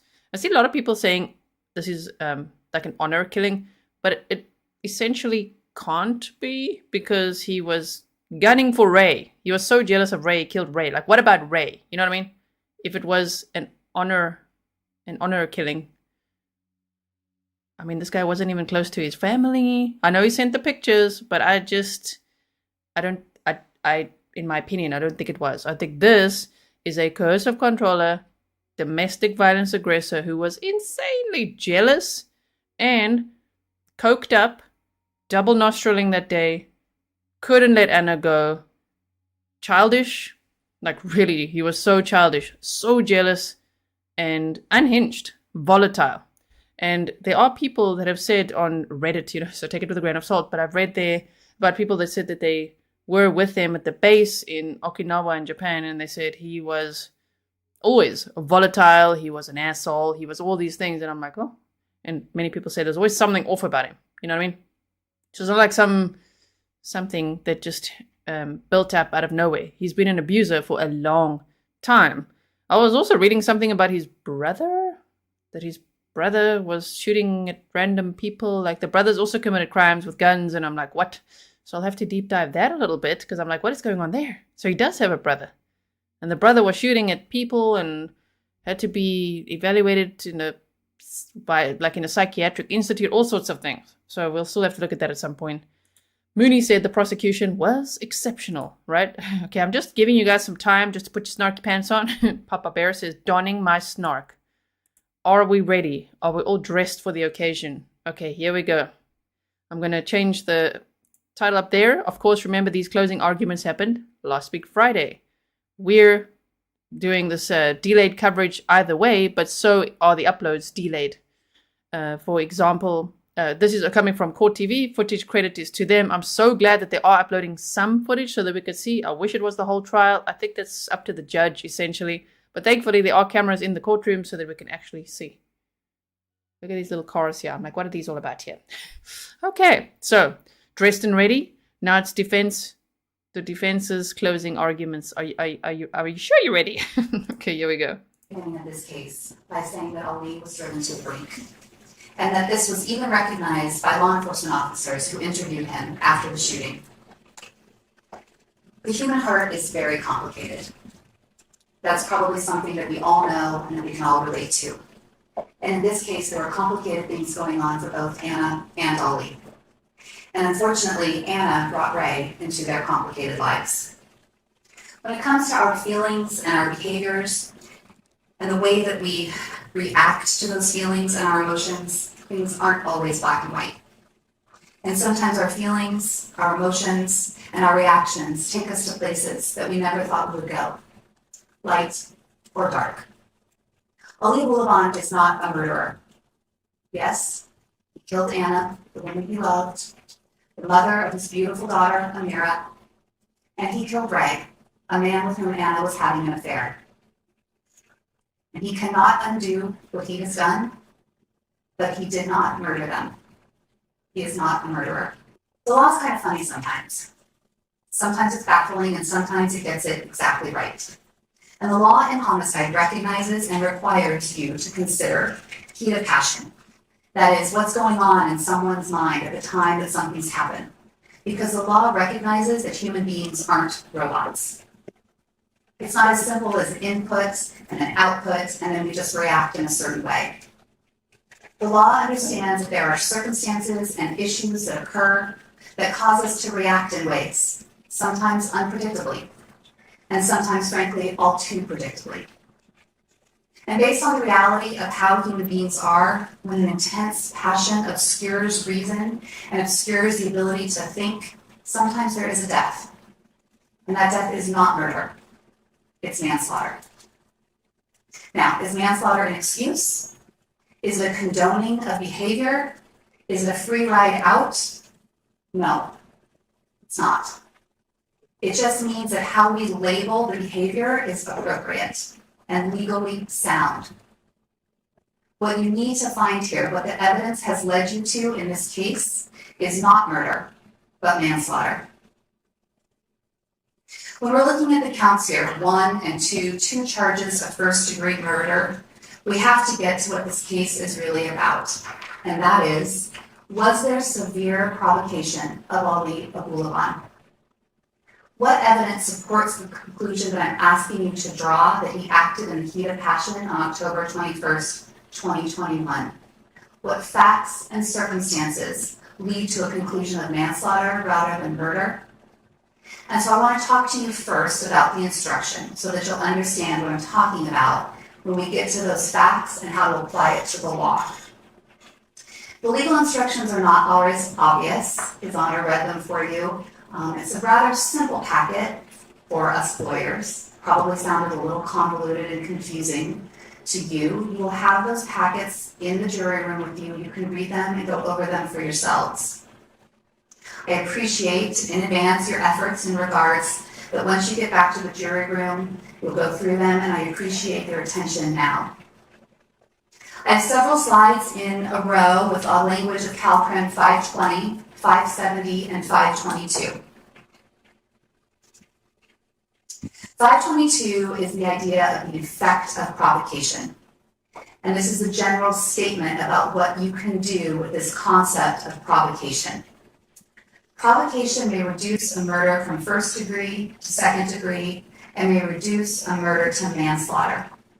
The weight and significance of the provocation, if any, are for you, the fact finder, to decide. When we're looking at when you're making those decisions, those kind of initial choices, you're going to be looking at the weight and the significance of the provocation, if any. And in this case, there is no doubt about provocation. There are a lot of questions posed on cross-examination of Mr. Abulaban about whether Ana and Ray were to blame here. This part of the case is about Ana and Ray. It has to be, right? Because there has to be someone who's doing the provoking. We don't talk about provocation in a vacuum. There has to be someone that we're talking about, and unfortunately here, it's Ana and Ray. That is not to say that either of them are to blame or in any way deserved what happened to them. But this is to say that those are simply the facts. Those are the facts that were known at the time, and those are the circumstances. You will be asked about the provocation and to decide whether it was weighty and insignificant. And in this case, I submit to you that it was both weighty and significant. CalCrime 522, Part 2, this is a little bit repetitive, but it says that you decide whether it's the differences and degrees of murder based on the provocation, and also must consider whether it reduces murder to manslaughter. And this is kind of the tricky part, because in this case, it's our contention that you should not get to murder at all. So strong was the provocation. So strong was the passion in this case. Because to get to murder, you have to decide and believe, first, that beyond a reasonable doubt, Ana Abulaban wasn't provoked, and that he did not act as a result of heat of passion from that provocation. The prosecution has to prove it sort of in the negative beyond a reasonable doubt. And as we spoke in jury selection, the burden is on the prosecution. I know that in this case, the defense presented a lot of evidence. But this is the point at which it is the job of the prosecution to show you how none of what we presented matters. And they have to show you that beyond a reasonable doubt, that there is no provocation, that there is no heat of passion. So let's look at the basic template of 570, voluntary manslaughter. Voluntary manslaughter is a killing that would otherwise be murder. It's reduced to voluntary manslaughter if the defendant killed someone because of a sudden quarrel or in the heat of passion. And as a result of that provocation, the defendant was acted rashly and under the influence of intense emotion that obscured his judgment. And that provocation would have caused a person of average disposition to act rashly and without due deliberation. This is from passion rather than from judgment or thinking. It's not a perfect emotion. It can be many emotions. It can be anger. It can be rage. It can be sorrow. It can be desperation and frustration and humiliation and betrayal. The law just requires that it's violent or intense emotion that would cause a person to act rashly, impulsively, without deliberation or reflection. And on this topic, when we're talking about violent and intense emotions, and we're talking about normal, everyday people, because that's the legal standard, we have to ask basically, is this reaction normal? Are these feelings normal? Is this something that an average person would experience under the same circumstances that Ali experienced? The elements for 570. The defendant killed someone because of a sudden quarrel or in the heat of passion if the defendant was provoked. As a result of the provocation, was rash, under the influence of that intense emotion that obscured his reasoning or his judgment. And the provocation would have caused that reasonable, average person to act rashly and without due deliberation. As we know from Ali and from our own everyday sort of common knowledge, there are a lot of emotions that come with infidelity and strong emotions that come from being lied to, deceived by the person you love. And when that loved one lies and deceives and has an affair with someone that they know you have expressed concerns about, well, it's all just too much.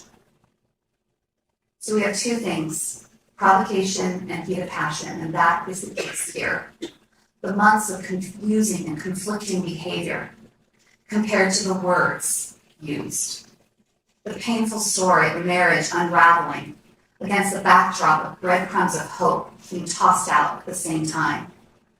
The damage caused by Ali to Ana, only to be forgiven time and again by Ana. The infidelity and the deceit. This is the provocation. And the provocation we know can occur over a long period of time. And it can also be sudden. There is no right or wrong amount of time for provocation. The sudden provocation of Ana involving Ray into this toxicity and dysfunction that existed in her marriage with Ali. Ray, of all the people. Ali suspected for some time that Ana was being unfaithful. The facts are that he buckled into that roller coaster ride from July of 2021, and it took him all over the place, all over the map of emotions. You could hear it in his audios, all of them, the good, the bad, the ugly. You could see it in his text messages, all over the map. Love, hatred, anger. All of those emotions are so close to each other, separated by just a sliver. He did not know for sure until the first time that he believed Ana blatantly lied to him. This is about being in the apartment on 10/21. And this is all part and parcel of the provocation. It occurred over a long period of time with Ana and over a shorter period of time with Ray. Heated passion does not require anger, rage, or any specific emotion. It can be any violent or intense emotion that causes a person to act without due deliberation and reflection. It never stopped in this relationship. It never took a break. There was never a time when Ali got an answer from Ana that made sense about the cheating. Her responses were, no, I never would. I never could. We're married. Marriage matters to me, unlike you. She said almost those exact words to Ali on October 5th and October 18th. And those messages are in the defense exhibits. What does all of this mean? Ali was provoked by Ana's months of confusion, her infidelity, and deceit.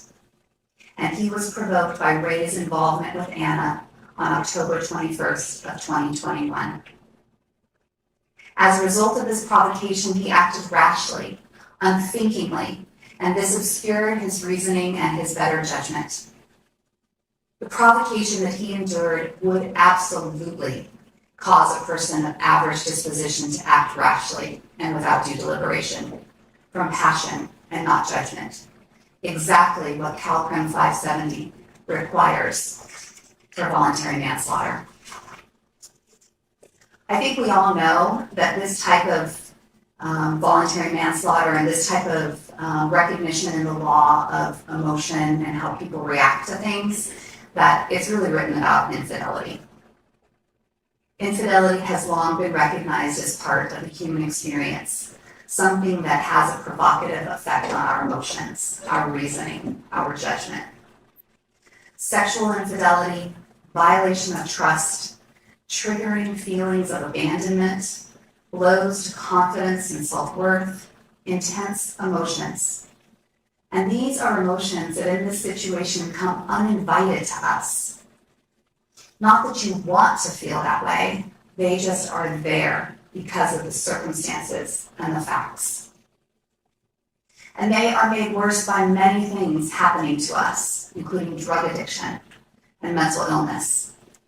And they are made worse by the response of the person who is unfaithful, made worse by the degree of deception and the constant pushing away and pulling back. All the things that would certainly be the cause of many emotions, including humiliation, desperation, rage, and depression. But the bottom line is the intense, violent emotion caused by the provocation. It has to be real. It can't be made up by Ali, and it can't be a reaction that is so wacky, so out of the norm, that no one else would ever experience it. And it's clear from the testimony and the evidence in this case that what Ali felt is something that a person of average disposition would feel.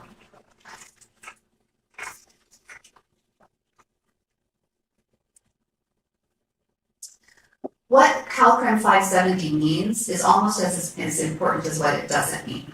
So when we're looking at this, it's an analysis that Ali was provoked by Anna's conflicting words and her behavior for infidelity and deception. And he was provoked by Ray's sexual suggestions towards Anna early on, and his ultimate involvement with Anna on 10/21/2021. As a result of this provocation, we know how Ali reacted.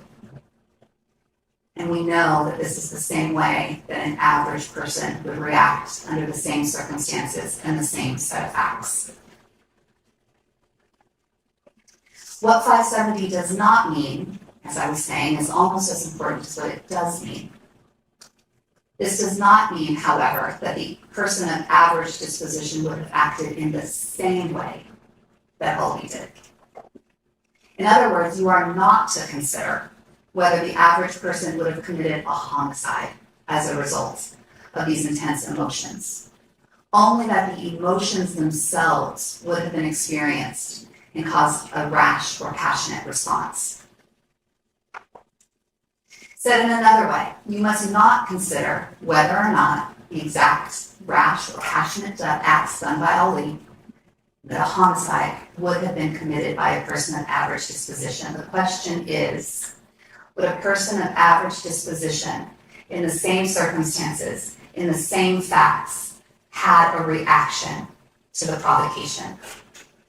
The type of reaction is not what you are to consider.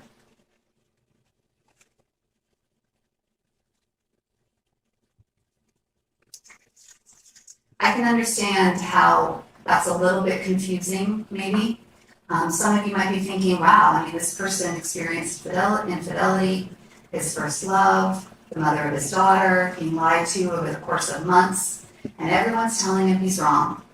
And when he feels that he's got to be right, and he just can't get over it, and he can't figure it out, and he's coked out 24/7, and his mental health is spiraling, and at the point of recognition of truth, he feels rage, anger, sorrow, humiliation, desperation, all of those things. I think you're thinking, yeah, okay, I get that, I understand that. But the problem you may be having is that maybe an average person wouldn't kill two people. That's not where maybe many of your minds go, and fortunately, that's okay. But that's not what the law requires. The law does not require that the average person react the same way that Ali does. The law only requires that the average person would have a reaction to the provocation. Your questions are, was the provocation sufficient? And was it sufficient to cause an average person to react rashly and without thinking? And then you stop. If your answer is yes, you stop. And if you think about it, it's logical. This way of thinking about it makes sense, because if you're looking back and you're looking at the situation, you think people wouldn't do this. And most of all, Ali wouldn't have done this if his mind wasn't clouded with emotion. He wouldn't have done this if he'd been thinking. Because that's what the law says to us in these circumstances. This is not something that people would do if they are thinking rationally and if they're using good, solid judgment. This is what happens when people's minds are clouded with intense or violent emotion because of the provocation.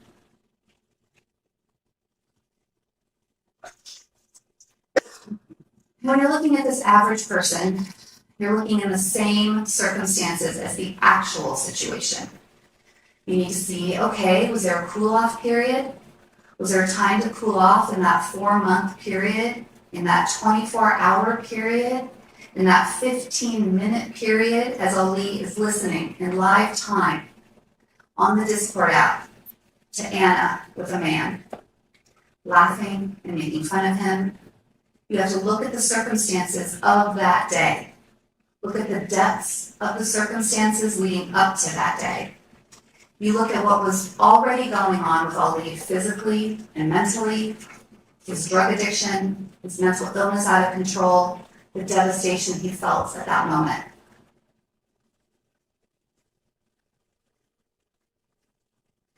570 also tells you that the burden rests on the prosecution of proving you that this is not how it all went down.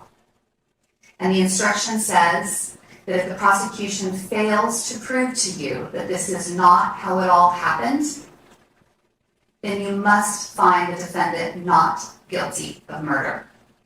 Not that you can or that you may, but that you must. It might be tempting to look at the defense that puts on evidence, as we did in this case, and say, well, Ms. Green, you know what? You didn't prove it.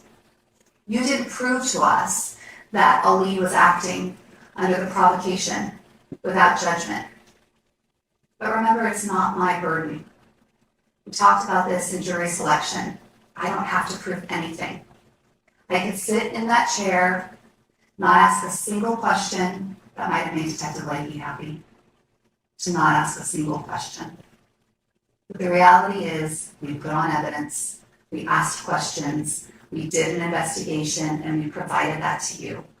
But that does not mean that the burden shifts to me. The burden of proving this case beyond a reasonable doubt always rests squarely with this table. It may also be your response at the end of all of this to go, I'm just not sure. This seems reasonable.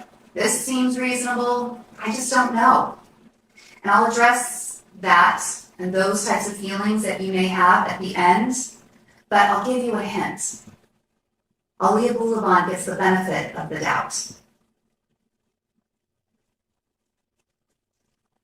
The history of this relationship between Ana and Ali is important. And it's important for Ana and Ray also. Because to understand the state of mind of Ali Abulaban on October 21st, we need to know about him on other days throughout his life. His family, his influences, his relationship with Ana, and his relationship with Ray.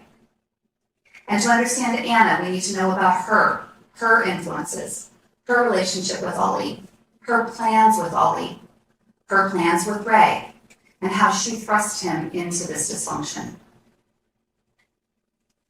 Ana was the only one for Ali.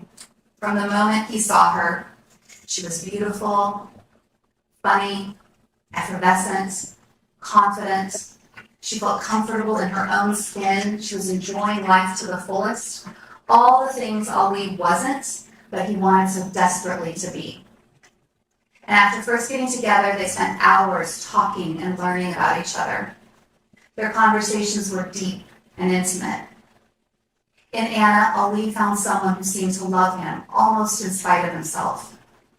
Ana listened to Ali and made him feel for the first time in his life that he was worthy of love in general and her love in particular. And Ali accepted things about Ana that were new to him. Ana and her friends liked to party hard with drugs and alcohol. You heard that from the friends that came in from Japan. Ali quickly realized early on that Ana was used to living a very different lifestyle than him, but he accepted that about her. And he told you he was always sort of waiting for the next foot to drop. He was falling hard for her, and it appeared to Ali that Ana felt the same way. Even though Ana's friends in Japan would constantly bring up her ex, Sean Torres, and remind Ana that she was Sean's girl, Ana ignored them. She was now Ali's girl, and she was content and happy with that. Japan is where we heard from witnesses about an incident of domestic violence. Listen to those witnesses with caution. Casey Conroy, Jacoria Sims, Sean Torres, Alexandria Coleman. They didn't like Ali then, and they certainly don't like him now. They are certainly and undoubtedly angry at him for what he has done, and it came across in their testimony. Suddenly on the stand, adding things that they had never said before, things that were damaging and damning to this case. And Casey playing the connector to them. And according to them, although all of this was happening all the time, and suddenly it's not just limited to Japan. Now they have stories about Virginia, and now they have stories about San Diego. Things they had never said before. All of this is happening, and they are her so-called best friends, and they never did anything to help her. I think that says it all. If these are her best friends, they would have done something to help her if these things were happening.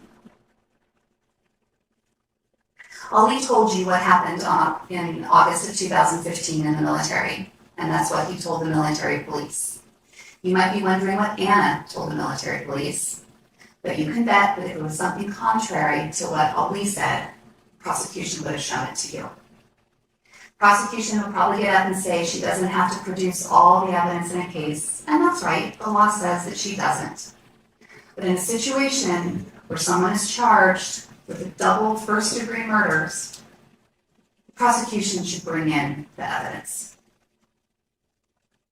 You've heard a lot of testimony about the uncharged evidence of domestic violence, and Detective Escalante and Detective Leahy both described this as a DV case. This is actually a homicide case. There are incidents of uncharged domestic violence, but the two don't equate to be the same. This evidence, what you heard from these friends, has a limited purpose.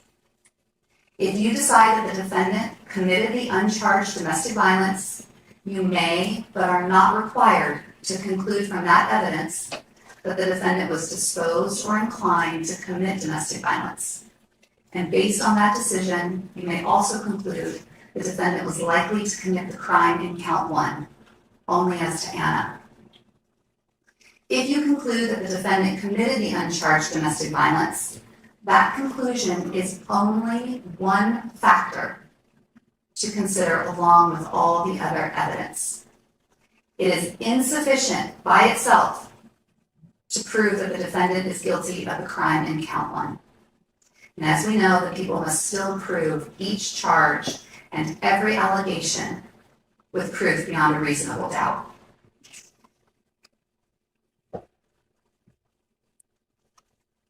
This young family eventually made their way from Japan to the Philippines to Virginia, and they welcomed a beautiful baby girl named Amira, and they got married. Though they were young, their married life seemed to suit them well in the early days. They were good partners in Virginia. They loved being parents. Amira was a charming child, seemed to have the best qualities of both her mom and her dad. They worked really hard. Ali had a top security clearance and worked in IT for the State Department, and Ana, with Ali's help, easily secured employment. They initially lived with Ali's family, although in 2017 they were able to purchase their home. And from the evidence, we know that at this time in Ali's life, much of his confidence came from having Ana by his side. He felt lucky and happy that she chose him, and together he felt that they could conquer the world. Ana seemed to appreciate that Ali needed her and depended on her for his feelings of worth and validation. And Ana wanted to be needed. These are all very normal foundations in a marriage. And it was a foundation of their partnership. But also what we saw running just beneath the surface of this relationship, at times bubbling up and over, was this constant struggle over accusations and insecurities related to cheating and infidelity.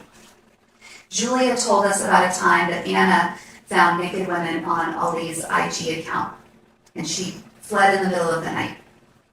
Ali told us about finding that Ana had been texting and sexting with some sort of TV star.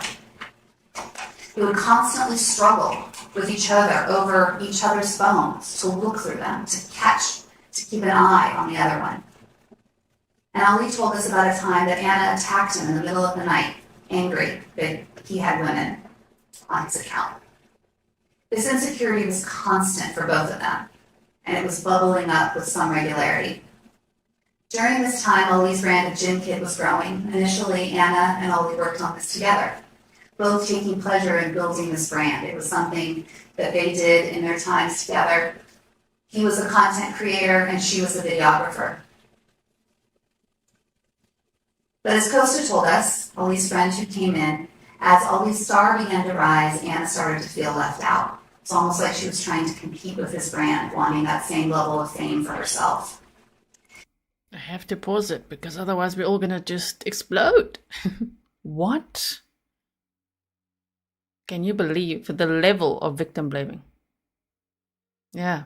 Anna was just competing with him and his TikTok fame. Wow. I'm just trying here to just hold myself back. Okay, I'm just listening with you. Second time I'm hearing it. Damn it. So we had 1 hour 46 out of 3 hours and 21 of footage, which means this will go up to 2 hours 42.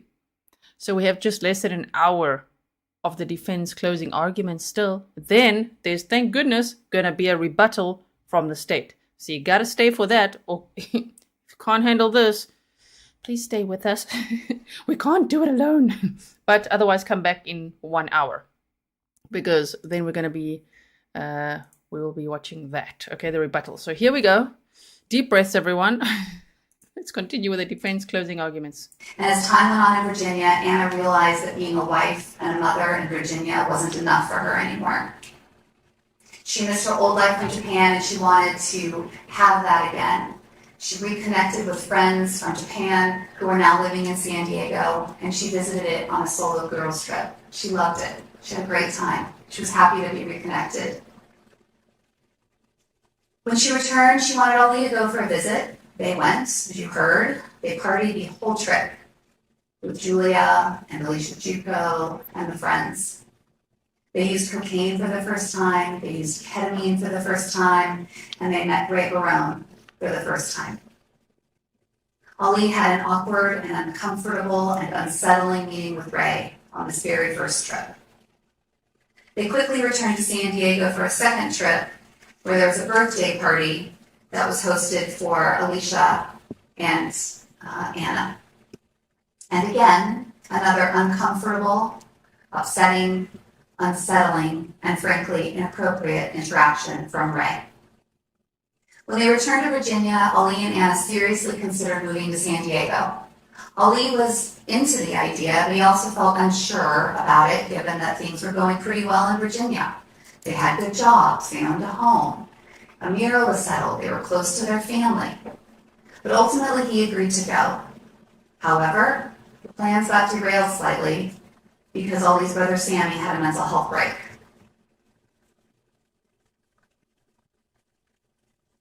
Ali's family was in turmoil. His dad and mom begged him to stay, and he didn't want to disappoint his family, but he also didn't want to disappoint Anna. Ali suggested to Anna, hey, let's just postpone the move just for a little bit. Sorry, one more pause here. I'm trying not to pause the closing arguments too much, but look at him. He's like, yes, yes, indeed. That's how I read that body language, like, that is correct. I am getting my respect back here. His ego is filling up. Our snark tank is. Like, what is this? This is terrible. Until things get settled down here, but Anna was insistent. Now is the time, or I will divorce you. Didn't want to lose Anna, but the pressure to remain with his family and his brother was heavy. This push and pull happening here in Virginia. Ultimately, he told us that he believed he should not lose his marriage over this, so they all packed up and went to San Diego. At the beginning, life in San Diego was good. Ali quickly found work on the naval base. They secured an apartment right in the heart of downtown, and they enjoyed their days here. Sorry about that. It's not a glitch. I actually put this over when I was editing because they showed a picture of Ali and Anna in a mirror, and I'm trying to protect Amira. Sorry, also for saying her name. Damn it, but they've said it throughout the trial. But I don't want to show that picture now. Shame, man. Their daughter has survived so much. I can't even imagine how she would process all of this. So I've just protected the picture for now. Gin Kid, the brand, was really taking off and the fan base was growing. Ali was gaining the attention of movie stars and other comedians, people who wanted to work with him. He was excited and happy, and his confidence was growing in a way that only the lure and power of social media can feed. Ali's star was rising, and at the same time, Anna was growing more and more distant. To Ali, there seemed to be a shift in Anna. Arguments were happening regularly over all sorts of things. Online fame, the traditional accusations of cheating, Ali's growing drug abuse, the way in Anna's eyes that Ali had changed. He was acting crazy and mentally ill, just like his brother. As the weeks and months went on, Ana recognized that Ali was getting worse, and in her words, she described him as coked out 24/7, mentally unstable, not the man she married. As we heard from Ali and his mother Dalal, he was always someone who suffered from the cycles of the high highs and the low lows. He was at times fun and creative and cycling high, full of energy, impulsivity, emotionally unregulated, quickly and rapidly changing through emotions and feelings. And at other times he was low and depressed and crippled by self-doubt, never knowing where he fit in or even how to fit in. We know he had the ADHD diagnosis, and as Dr. Lehman told us, ADHD in children is often later diagnosed as bipolar in adults, matching her diagnosis of Ali. Growing up in Ali's house was nothing short of terrible. There's been a lot of discussion with the witnesses about what it was really like.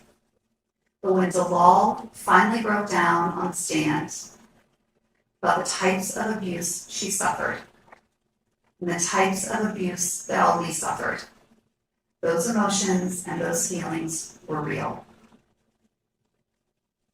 Ali's father was extremely abusive, chasing Dalal around the house, trying to break down the doors to get to her, screaming, throwing things. And his mother, Dalal, was constantly keeping secrets from Nasser.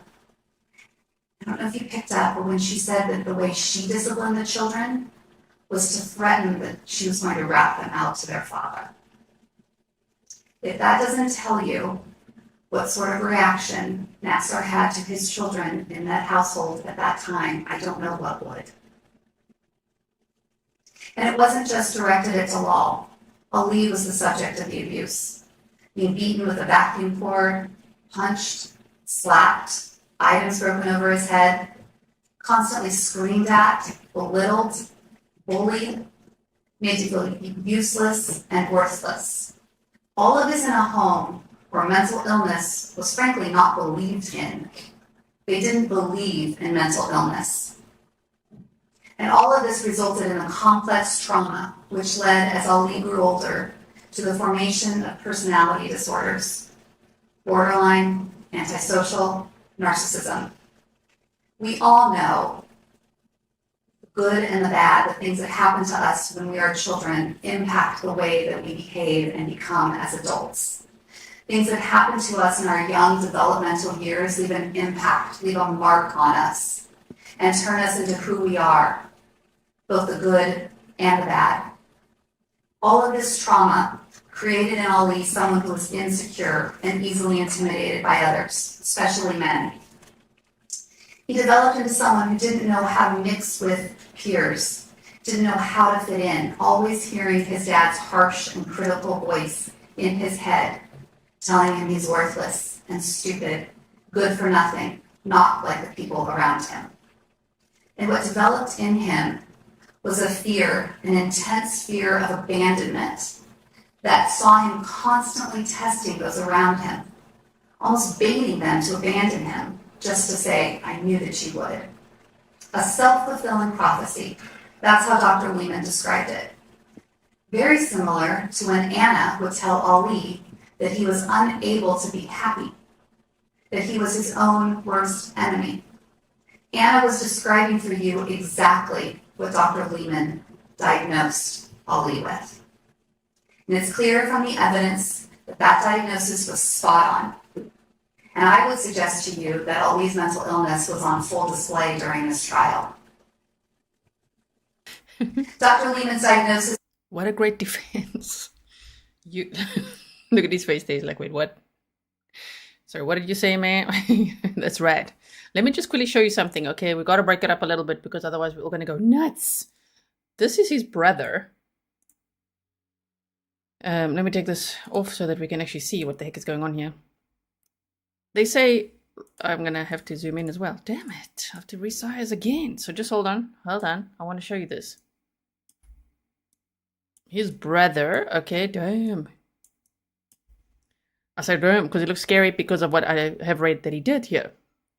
right? So D says he killed 2 people. He should have gotten help. So just 2 minutes, and then we go back to the closing arguments there.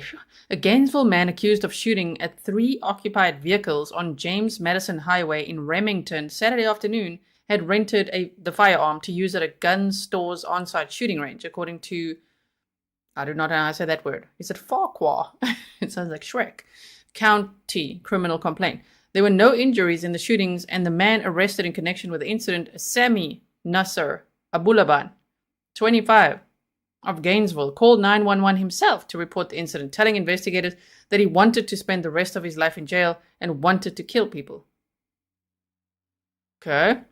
Abulaban allegedly rented a firearm from Clark Brothers, a gun shop located in the Opal area of this county. He then left the shop in his vehicle and drove 6 miles south to Remington, where he shot at passing cars from his vehicle, according to the complaint. Okay, Abulaban is accused, this is now his brother, of shooting the vehicles near the intersection of James Madison Highway, also known as US 2915 and the Freemasons Ford Road, at about 12:40 on Saturday. This was in 2021. This was April of 2021. 2021 was a naughty year for the Abulabans, huh? Both of them were like unhinged. Especially then, in 2021. What was all of that about? So they said none of the vehicle's occupants were injured. Right, we read that. And there's no indication that Abulaban knew any of the people in the vehicles the complaint sent. When the county sheriff's departments responded to the 911 call, Abulaban waived his Miranda rights, according to the complaint, and told deputies that he had rented the firearm from the gun shop. Clark Brothers rents firearms for use at its on-site shooting range, but does not allow them to be taken off the property, the complaint stated.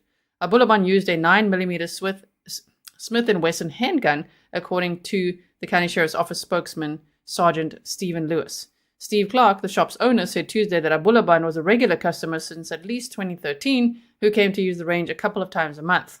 Clark said that Abulaban was known to the range officer and wasn't acting suspiciously on Saturday. Abulaban usually comes to the range with a couple of other people, but he was alone on Saturday. He purchased ammunition at 12:15 p.m. on Saturday and checked out the handgun at the range at approximately 12:20 p.m., Clark said. The customer took possession of the handgun, fired a few shots at the range, Clark explained. When the range officer turned his back to help another customer, Abulaban was gone. Investigators contacted the gun shop shortly after the shooting. For as long as we've been renting guns, we've never had this issue before, Clark said, emphasizing customers who check out a firearm for use at the shooting range are in no way permitted to leave with the firearm. We had a policy, this man stole a gun. If someone's going to steal something from you, they're going to figure out a way. That's been proven time and time again. Abulaban was arraigned in that, I don't want to say it wrong, it looks to me like Farquhar County General District Court on Monday, April 5th, and remained in custody as of Tuesday morning. He was charged with 3 felony counts of shooting maliciously at an occupied vehicle, 3 felony counts of using a firearm in commission of a felony, and 1 felony count of larceny of a firearm. A search of Virginia court records shows Abulaban has no previous criminal record. Wow. Huh? Look at that. Okay then, so that was a little break for us. So now we go back to this and I'll resize it, and are we ready for, I don't know, how much longer is this? So we had 1 hour 53 and it goes up to 2 hours 42 of the defense closing arguments, and then after that it's rebuttal, which I can't wait for. So please stick around for that because we will be watching that together for sure. So severe stimulant and alcohol dependence cannot be controverted. Ali, by his own words, and Ana, through her words, confirm that Ali was a raging coke addict during this time. All of these things, mental illness, cocaine addiction, and the relationship stressors were raining down on him, forming in him and in his mind the perfect storm as described by Dr. Lehman. So what can you do with evidence of this mental illness? CalCrim 3428, mental impairment, is a defense to the specific intent or mental state of murder. For first and second degree murder, the prosecution must prove that the defendant has specific intent or malice aforethought. You have heard evidence that the defendant suffered from a mental disease or disorder. You may consider this evidence only for the limited purpose of deciding whether, at the time of the charged crime, he acted with the intent or mental state required for the crime, which is malice aforethought. The toxic nature of Anna's relationship with Ali really began to boil over in July of 2021. Ali was struggling so much during this time period that we know he took a leave of absence from work. He told them that his mental health was bad. And as we all know, there was a terrible DV incident in late July of 2021. It started with cocaine, a lack of sex and intimacy, Ali being accused of forcing it by Anna, which Ali interprets can only have one explanation, that she's cheating. And in that moment, he told you he went low. Oh well, don't be upset if I sleep with one of your friends. And she went low. Oh well, I already slept with Nico. Lost it. He rolled over on top of her, and in a terrible fit of rage, he punched her 3 times. He told you that. He was honest with you on the stand. He was embarrassed and humiliated and ashamed of what he did, and frankly, he should be. He admitted to you that he was wrong, and more importantly, he admitted to Anna that he was wrong. You saw the emails, you saw the text messages. He admitted to her he was wrong, and she forgave him. She came back after a few days. This is one of those moments, ladies and gentlemen, when we're looking at this marriage. Every marriage has its own foundations and set of boundaries and rules. We are not here to judge whether Anna and Ali had a good marriage. I think we all know that they had a far from ideal marriage. We would never want that type of relationship for our friends, for our children, for anyone that we loved. But the reality is that this was the relationship they had. Moving forward through August and into September, we start to hit a really bad period for this marriage. Ali is feeling abandoned by Anna. He's thinking that her friends are sneaking in and in his mind turning her against him. In his mind, they're being disrespectful to their own partners. And Ali views Anna's unwillingness to stand up to them as problematic in his own marriage. Let me say something about respect in marriage, because we've heard this theme from the prosecution, that Ali demanded respect and he expected respect. This kind of harkens back to some kind of like old-fashioned control, power, you will respect me kind of theme. And what I will say is that I don't consider myself to be a particularly old-fashioned kind of girl, but I am married, and I don't think it's unreasonable in a marriage for a partner to expect, and sometimes maybe even demand, respect from their spouse. You can't demand it, and also they were no longer together. Anna wanted nothing to do with them. She could divorce him if she wanted to. You can't demand respect, you have to earn that. He was an abuser for many years. Okay, sorry, I had to chip in for a second. As I said, each marriage is so different. We cannot put our own marriage norms on somebody else's relationship. This is what it was. This was their marriage. September, as we moved in, was rough for Anna and Ali. There were 2 DV incidents pretty much back to back. We have September 8th, and it's unclear whether it was September 11th or September 12th, but it was the night of Julia's birthday party.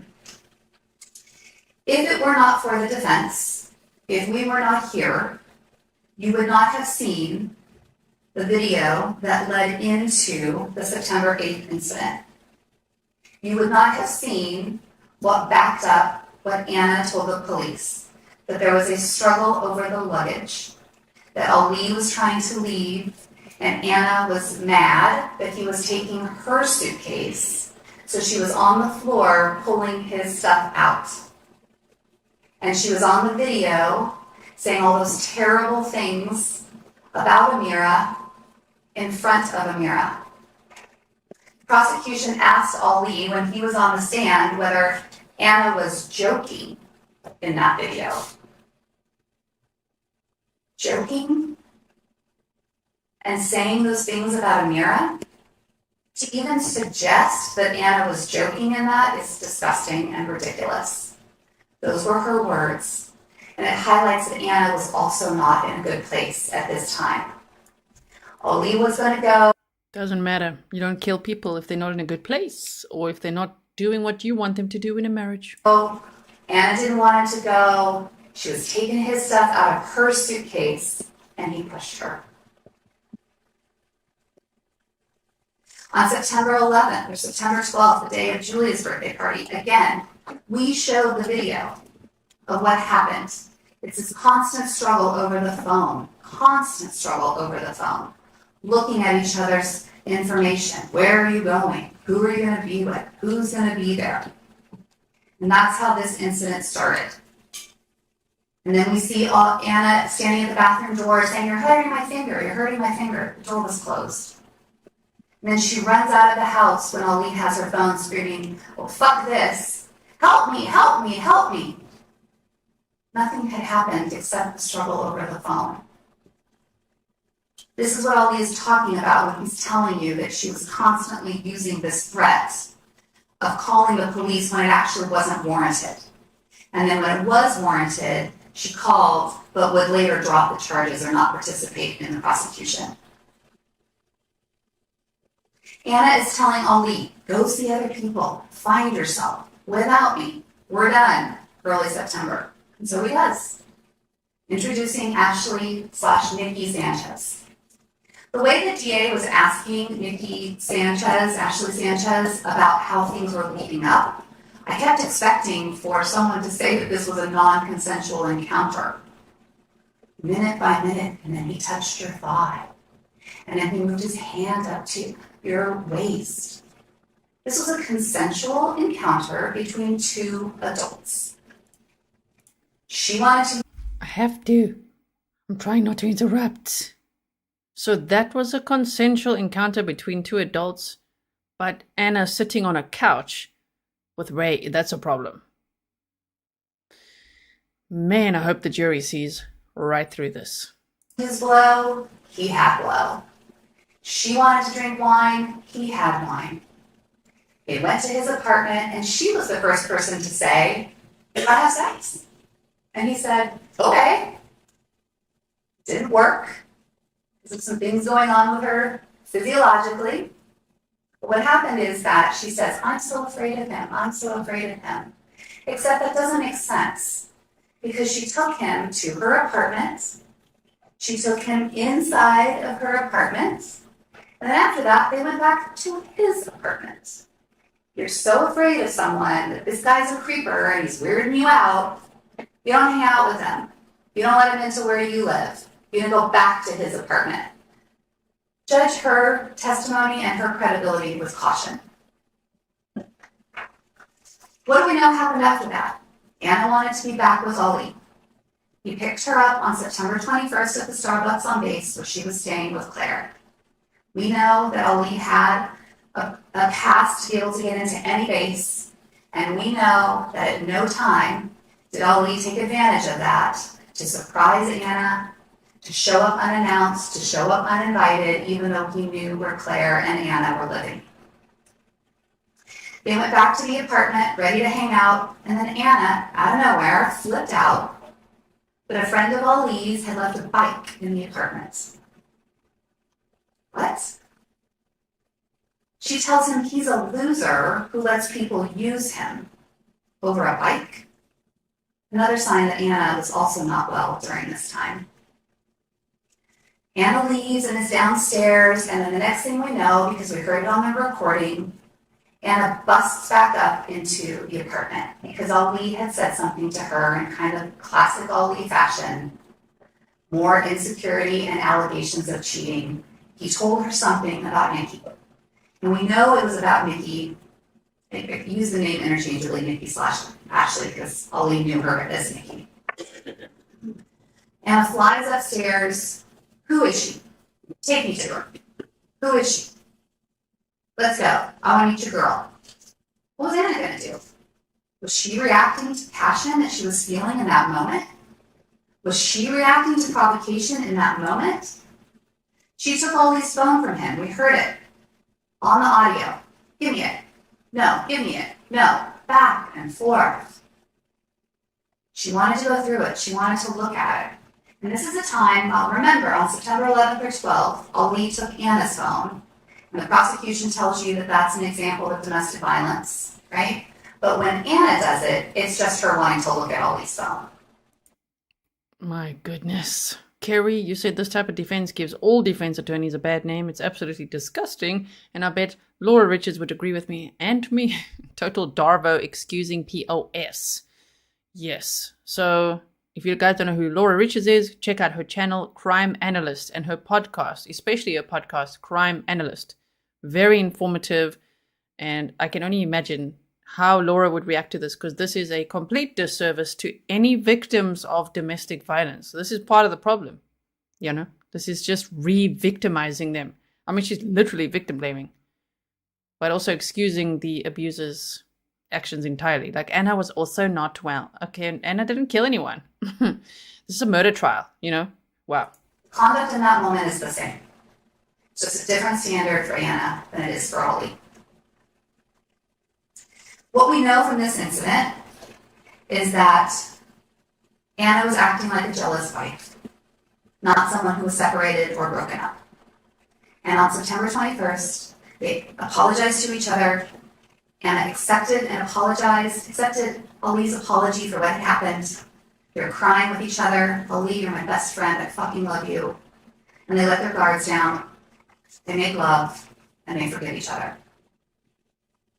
And the next day, Ollie, constantly testing the loyalty because of his personality disorders, tells Ana more about the Nikki Ashley situation.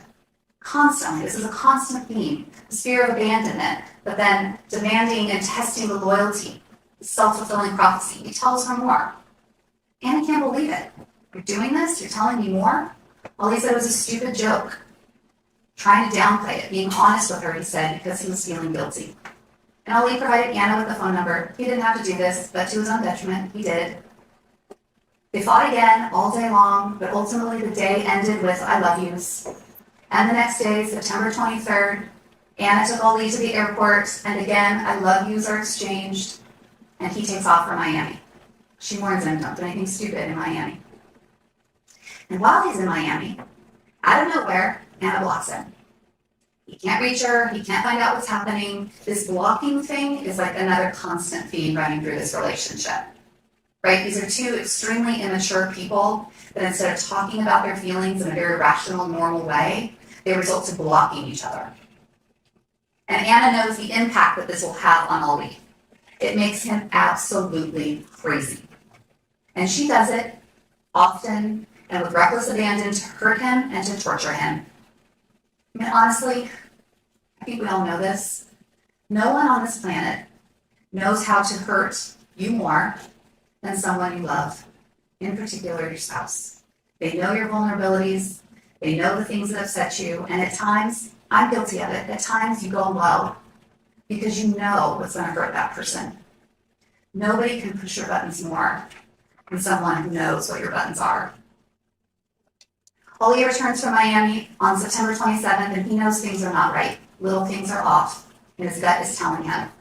Seats are different in the car. There's unusual alcohol in the house. Lingerie that appears to have been worn that he's never seen before. And what do we know from Julia? That same weekend, she and Ana went out. They met up with Ray and a friend of his at the club. They all returned to Ollie and Ana's apartment. And while Julia denied that anything happened between Ana and Ray, we know that Ana wasn't being honest with Julia about Ray at all, because Julia and Ray used to be an item. We have proof that by October 1st, a mere 10 days after crying and making love with Ollie, a mere 8 days after telling Ollie that she loved him, a mere 6 days after picking him up at the airport, Ana and Ray were sleeping together. Okay, if you want to call them immature, stop saying making love. Making love. They had sex, okay? There you go. My word. She's like, and then they made love, and they forgave each other. Stop it! So annoying. This is so much, yeah, Jennifer said everyone is entitled to a defense, but this is disgusting victim blaming at its worst. I mean, this is right up there with Jesse Krzyzewski's attorneys. Donna Kukler and Pablo.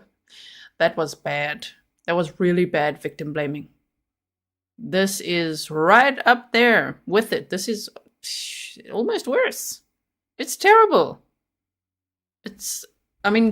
Defend your client. So when people say she's just doing her job, or the defense attorneys are just doing their job, yeah, they got a job to do. But some really go for that low blow and just victim blame. Why not defend your client without blaming others like that? I guess it's all they have. But as I said earlier in chat, I would go with the nose candy.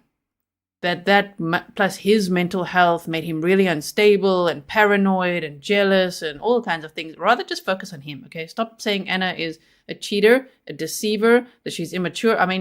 She's not here to defend herself. She's dead because your client killed her and her friend. Right? My goodness. Yeah, Lily, the rabbit hole explorer, says, I wish the prosecution would use your phrase. He provoked himself. So we have 2 hours and 8 minutes, and we're going to 2:42, and then this will stop, and then we'll listen to the rebuttal from the state. I know we could just skip forward right now, but yet let's just hear it, okay? We want to hear it in any case. And then, because it'll just make it so much better to hear that rebuttal, right? Okay, so here we go. Ana wasn't done with Ali in 10 days. She wasn't over Ali in 10 days. Hearts don't work that quickly. She was with Ray to hurt Ali. She was trying to get back at Ali. And we don't have any idea what Ana was telling Ray about her relationship with Ali. But Ana knew that Ali didn't think that they were over because she wasn't done with him. And Ana brought Ray into this dysfunction. We see October 8th, they're together, talking about using a bump of cocaine. October 15th, being together. We didn't do much cuddling tonight. Talking about Gin Kid, Ali. This leads us to the month of October, where the prosecution has routinely described it as crystal clear what was happening between Ana and Ali. I guess we have a different definition of crystal clear, because this is an example of a time where this push and this pull, the difference between the actions and the words, were impacting Ali, and the provocation is ramping up in him. He was a shell of himself during this time period. You saw videos of him. He was skinny, he had hollowed out cheeks, he was cocaine addicted, alcohol fueled, his mental illness, his paranoia running rampant inside of him. He's talking to random people on the internet. All of this back and forth with Ana was making him crazy. He couldn't reconcile that Ana could stop loving him in the matter of less than a month, less than 30 days. We've almost been in trial for 30 days. And in that time period, that is how Ana fell out of love with Ali. It didn't make sense to him. He couldn't understand it. Her words were the same as always. I hate you. Find someone else. We're over. But her actions didn't match. On October 4th and October 5th, we're over. I'm literally telling you to move on. On October 7th, I'm stopping by randomly to bring you IHOP breakfast. October 8th, they went to breakfast together. Maybe at Ali's request, but she didn't have to go. He didn't force her to go. If this is about Amira having a relationship with Ali, send Amira. You don't have to go. If you're over someone, you don't continue to have these sorts of interactions with them, which gives them the sign that there is hope. On October 13th, Amira spends the night with Ali. Ana says, Claire made pancit. Can I bring you some? Ali says, are you sure Claire wants me to have pancit? Claire wants you to have it. When Ana left, Ali texts, thanks for being silly with me and laughing with me. Of course, Ana says. October 15th, I'll always have love for you. You're a good dad to Amira. I can't take that away from you. October 16th, meeting up at UTC. Thanks for the hug at the end of the visit. October 16th, later, Ali saying, can we hang out to get a drink? Like old times. Ana's response, maybe someday, Ali. On October 18th, when Ali is asking and saying, I want to do these things for you, I want to get back together with you, the bills, and take care of Amira and be together as a family, Ana's response, actions, not words, Ali. And when Ali is asking Ana on October 5th about the cheating, it's those same responses. You can see them in the defense exhibits. It's not a no, I'm not cheating on you. It's none of your damn business. It's not a, I can. Whoa, I just see, okay, this comment that I just replied to, Eastern Kiwi, I'm just worried other people think it. This is a picture of Ray, a victim that was shot, and this is a picture of Ana with her daughter's face blurred out to protect her. Those are the two victims, okay? It's not a picture of Ali at all. Sleep with whoever I want. I'm entitled to sleep with whoever I want because we're broken up. It's a no, I would never, I could never. We're still married. Marriage matters to me, unlike you. What that does is telling him that they are still married in her mind. And that is important to her. And that is a line that she would not cross because they are still married.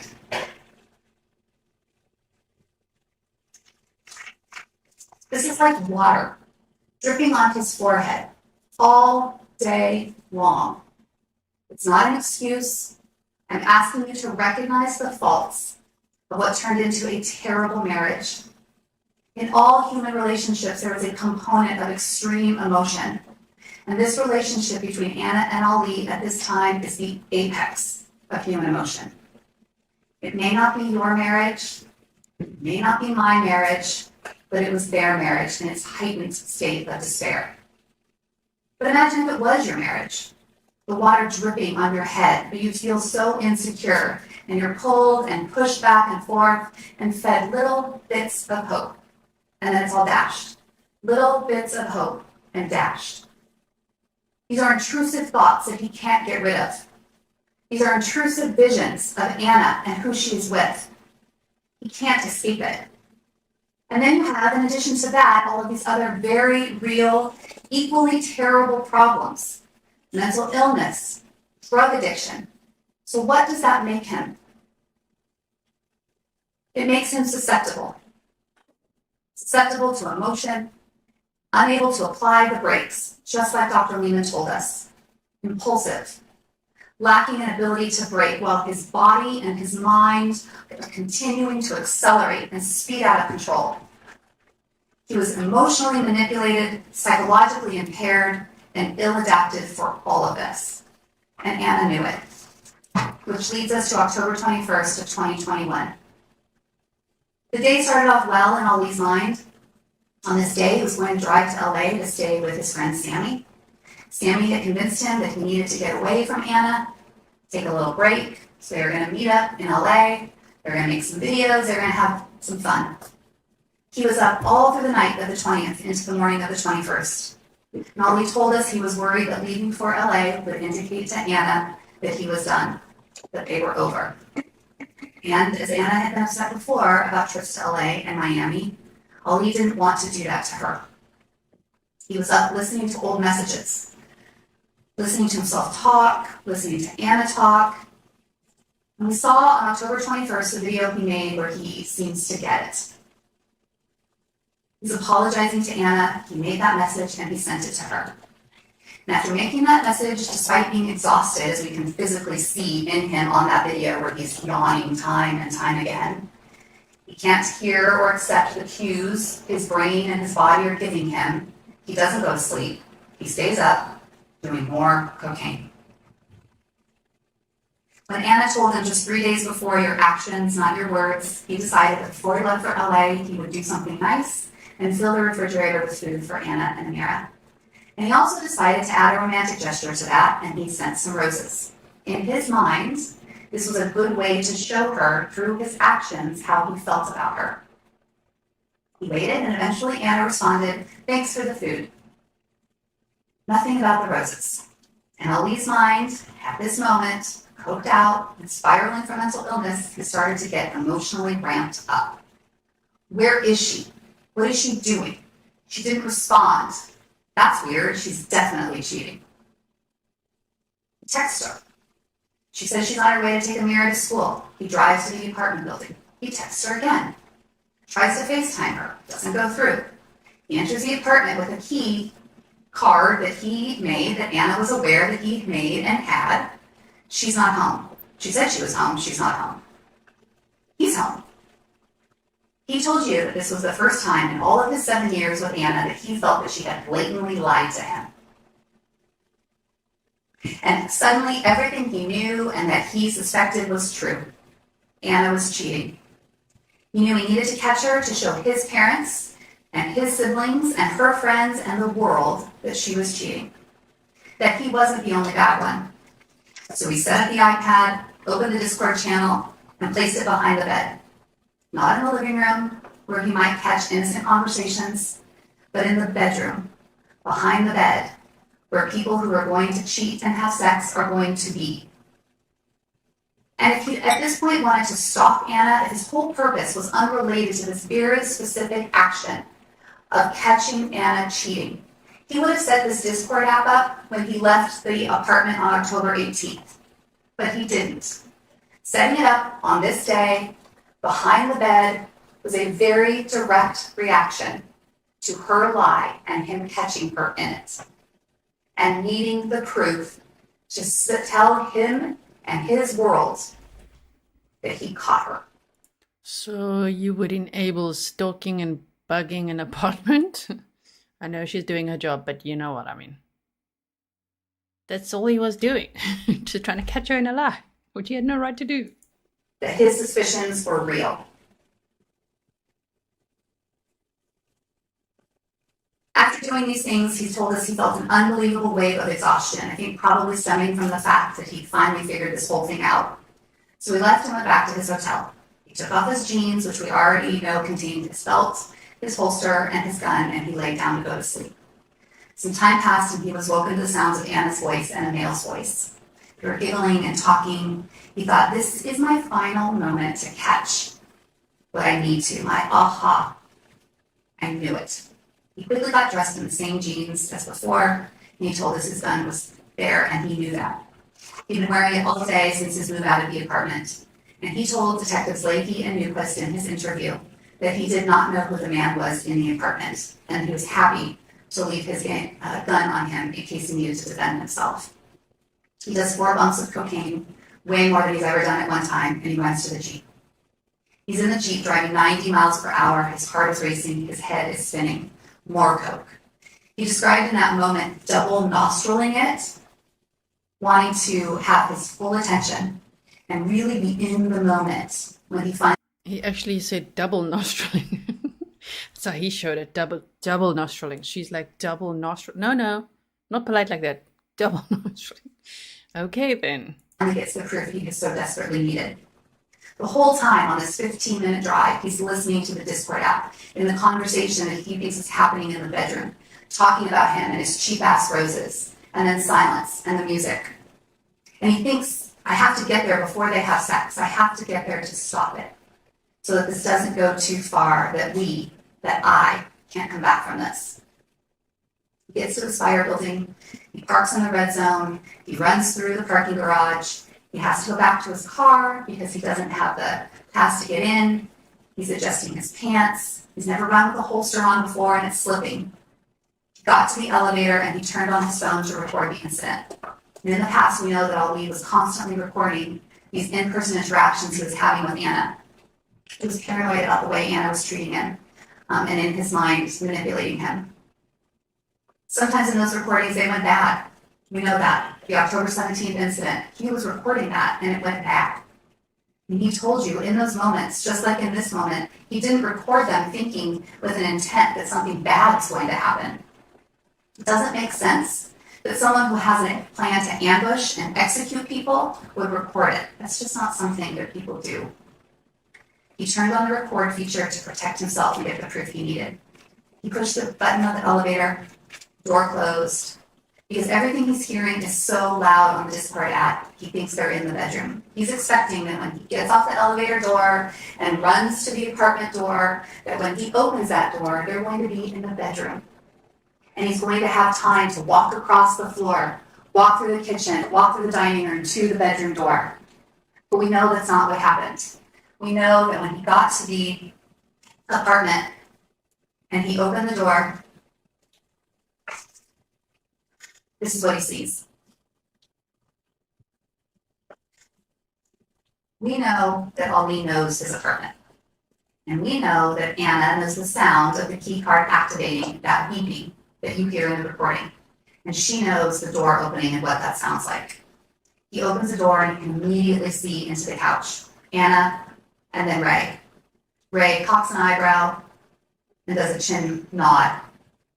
Ali described in that moment feeling immediately betrayed, hurt and angry, violent and intense emotion. And he's overcome with what he's seen. She's cheating. And with all people, Ray, this doesn't take minutes to process. It's literally seconds to see faces. In a fog, he told us he pulled out his gun, not with a bullet in the chamber. Ana, what the fuck? Raxet fires. Ali says, whoa, because it's loud and startling and shocking. And he tells you he can't stop. He's being pulled forward, almost as if he's propelled towards them. Rax again. Shot, shot, shot, shot. He can't stop. He's in the passenger seat of his body. He tells us it's a blur. The final rack and the final shot. We know that Ali has experience with guns and with this gun. And he knows that after the first rack, which would put a bullet into the chamber, which is the first thing we hear, that you don't have to rack it again to keep shooting. The fact that he is doing that is an indication that he is out of his mind and he doesn't know what he's doing. That is absolutely unnecessary to do to keep firing that gun. He remembers walking towards the door of the apartment, opening it, but not leaving, looking back and screaming for Ana, that he can't believe what's happening, like he can't believe what he has done. Thank you, Nikki. George, you said the jury we were wondering. The jury consists of 5 men and 7 women, if anyone is wondering. Interesting. Okay. He doesn't remember taking the pictures, but he admitted that he did. The DA suggested that he was proud of it. I don't know, wanted it as a keepsake, but frankly, that suggestion is disgusting. If he was proud of it, he wouldn't have sent it to his mom and dad to try to convince them that he had actually done this. He would have loaded it up onto the internet for the world to see. That's what somebody does when they're proud of something. He left the apartment and was walking in the hallway, pacing, talking to himself. What the fuck did you do? Talking to himself, sobbing and crying. The DA wants to tell you that he has no emotion. On that Nest camera, where the DA has written words scrolling across the bottom, the word sobbing is on there, because that is what he is doing. He's talking to himself, he goes back into the apartment, he's looking at Ana, he notices her hand is clenched, and he looks inside. Oh yeah, cocaine, not a surprise. He's looking and trying to process what he's done and what's going to happen next. He screams her name again in sheer disbelief for what he has done to her. He leaves the apartment, he calls his mom, he says, I killed her, I shot her, and there was another man in the house. He waits for the elevator, and when it arrives, he doesn't even notice that it's actually going up. He's so desperate, he gets on the elevator going up. And who's there? Daniel. His neighbor, someone that he knows, and he has a quick smile and recognition of knowing someone in that moment. Daniel is asking him all sorts of questions. Now the elevator's going back down, and Ali literally says, stop fucking asking me questions. Daniel said he's never seen Ali like this before. Daniel gets off the elevator, but before that, Ali is seen looking at his phone, and he's looking at the photo that he took, trying to process what happened. He doesn't show it to Daniel as if he's proud of it. He immediately closes it. His chest is pounding, quick, shallow breaths, as noted and described by Detective Hopper when he came in to testify. Ali gets off the elevator in the lobby and goes to his Jeep. Doesn't get off on the parking garage like he got on because he is so out of it in what has just happened. He gets in the car and he calls 911. Now, this is an important part. He does not have to alert authorities about what has happened and that there are 2 dead people in the apartment. If he was a cool, collected, premeditated killer, he wouldn't have lingered around on the 35th floor making phone calls. And he wouldn't have called 911. He would have simply left and made it far, far away before anyone ever knew that there were 2 dead people inside of that apartment. And remember, he was the only one who called 911. Carolina Lacerda heard gunshots, but she didn't call. Only Ali called. He gave them his name, his address, and he told them what he was literally able to say about it in that moment. He couldn't breathe, and he walked in and he found them dead inside. Actually, I was watching a video on this case, and it's from the Crime Atlas. And thank you to the Grizzly who sent it to me. And in there, there's one of the neighbors that called the police to say that Ali's wearing what he's wearing, what his car is, and that there's something up, and they think they heard gunshots. So somebody else did call. But yeah, either way, it's like, what a good Samaritan that he called. Yeah, right. He was never told by 911 dispatchers to stay at the scene, never once. You could listen to the 911 call. And while he's telling 911 to get them help for Ray and Anna, he's thinking of Amira. He's got to get to his daughter. He does more coke in the car, he finishes the bag, and he throws it away. He gets to her and he tries to remain calm. Did he smile at his daughter? Maybe. He's trying to keep things calm and keep Amira calm. He loads her into the car, he's talking with his mom and dad, trying to come up with a plan of what to do with Amira. That entire conversation is about what to do with Amira. They want to tell you that it's evidence that he was trying to flee. The conversation was Mom saying, let's meet 3 hours away. And Ali said, Mom, that will take too long. I can't hide with Amira forever. Because he knows he has called 911 and given them his information. And he tells you he hears sirens and he hears helicopters. They are looking for him. He's driving on the freeway and Amira notices that there are police cars. And in this moment, he knows. He knows he has to stop. Before he does that, he tells his daughter, in the kindest way that he can, I hurt Mommy. And I have to go now. He wasn't bragging to her. In that same video that I just referenced, the channel is called The Crime Atlas. I'm going to link that video in the description box afterwards, okay? In there as well, there's a little snippet where they talk about an interview that they interviewed Amira, the daughter, right? And she said that that Ali actually said, I killed Mommy. And when asked, well, what was going on in the household before then, the daughter, who was only 5 years old at the time, said that it was always Daddy who hurt Mommy. Damn. So now to say, in the kindest way possible, he told her, I hurt Mommy. Why? That's not kind. You don't have to say that at all. Just say, you stay in the vehicle, the police are here, I gotta go talk to them for a little bit or something, if you care about a 5-year-old at all. That insinuation is disgusting, frankly. He didn't say, I killed your bitch mother. He said, I hurt Mommy and I have to go. He pulled over and he was arrested. And in that moment, he describes it as very sobering. He's trying to remain calm. There's a police dog, multiple police officers, guns are pulled on him. He's trying to tell them that his daughter is in the car. Please don't shoot her. Please don't shoot me in front of her. She's there, please. And he is trying to be as sober as he can. And he tells and asks the officer, did the ambulance make it to my wife? The arrest and the processing. And we know that the search warrant obtained by Detective Escalante included a probable cause statement that Detective Newquist noted things about Ali that made him think that Ali was under the influence. The warrant was granted and the blood sample was obtained. And Detective Newquist was correct.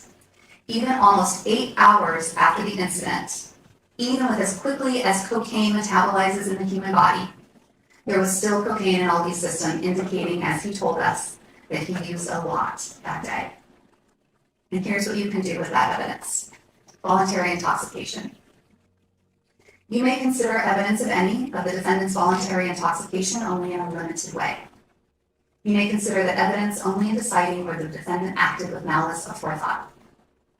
A person is voluntarily intoxicated if he becomes intoxicated by willingly using any intoxicating drug or drink, knowing that it could produce an intoxicating effect, or willingly assuming that risk.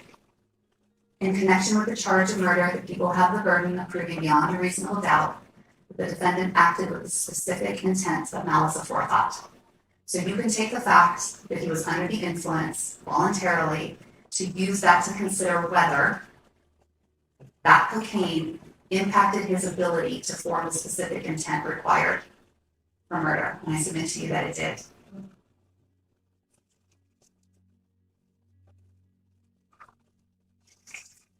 There were a lot of things suggested to you by the prosecution of evidence of, I don't know what. Internet searches for trash cans, internet searches for chopped bodies, plus cartel, things that frankly don't prove anything in this case. What they do, and what she's trying to do, is paint Ali as a monster. Paint him as a bad person, so that you will convict him based on that. Because I submit to you that if the prosecutor thought she had a first-degree murder wrapped up, or a second-degree murder wrapped up, and could get that conviction, she wouldn't give you this type of junk.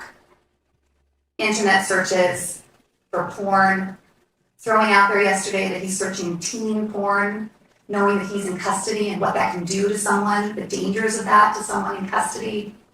But she didn't show you proof of that. She just threw it out there. Evidence that she took a statement or had some sort of information that Ali spoke to Brian Edwards in custody and was bragging to him. He denied it. Where's the proof of that? Again, another example of throwing out this junk. Don't look at the facts, ladies and gentlemen. Convict him because he's a bad person. Why didn't she show you his interview with the police? Why is it that the only time you heard about any of the facts of that interview was from me on cross-examination with Detective Leahy? Why didn't she show it to you? Because it backs up what he was saying. And it backs up the way he described it. And it backs up the level of provocation. And we know that because Detective Leahy was there for that interview. And when he talked to Bilal Bora, about 30 minutes later, the way he described it to Bilal was that Anna drove Ali to the brink. They didn't want you to see that interview.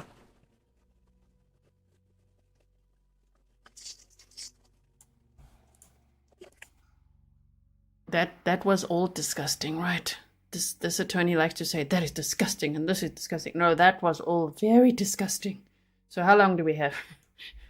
We don't have long anymore. 8 minutes. Can we do it? We're at this juncture now where you will go back into the jury deliberation room and you will apply the facts of this law, or this case, to the law. We know that Ali was emotionally, mentally, and physically compromised. And this is the history that on October 21st of 2021, we see Ali, who was a man that for the months leading up to the day, he was unraveling. He was not sleeping, he was not eating, he was stressed out about Anna and her cheating. So what was different about that day? He'd been living in limbo with Anna for months, but this day, for the first time, Ali determined that Anna had blatantly lied to him, and he caught her in that lie. And everything he did on October 21st was done with a singular focus to catch her cheating. These are the circumstances and the facts that he was in, and the situation that the average person needs to understand to see if they would react rashly to the provocation. I know it took a long time to get to this point.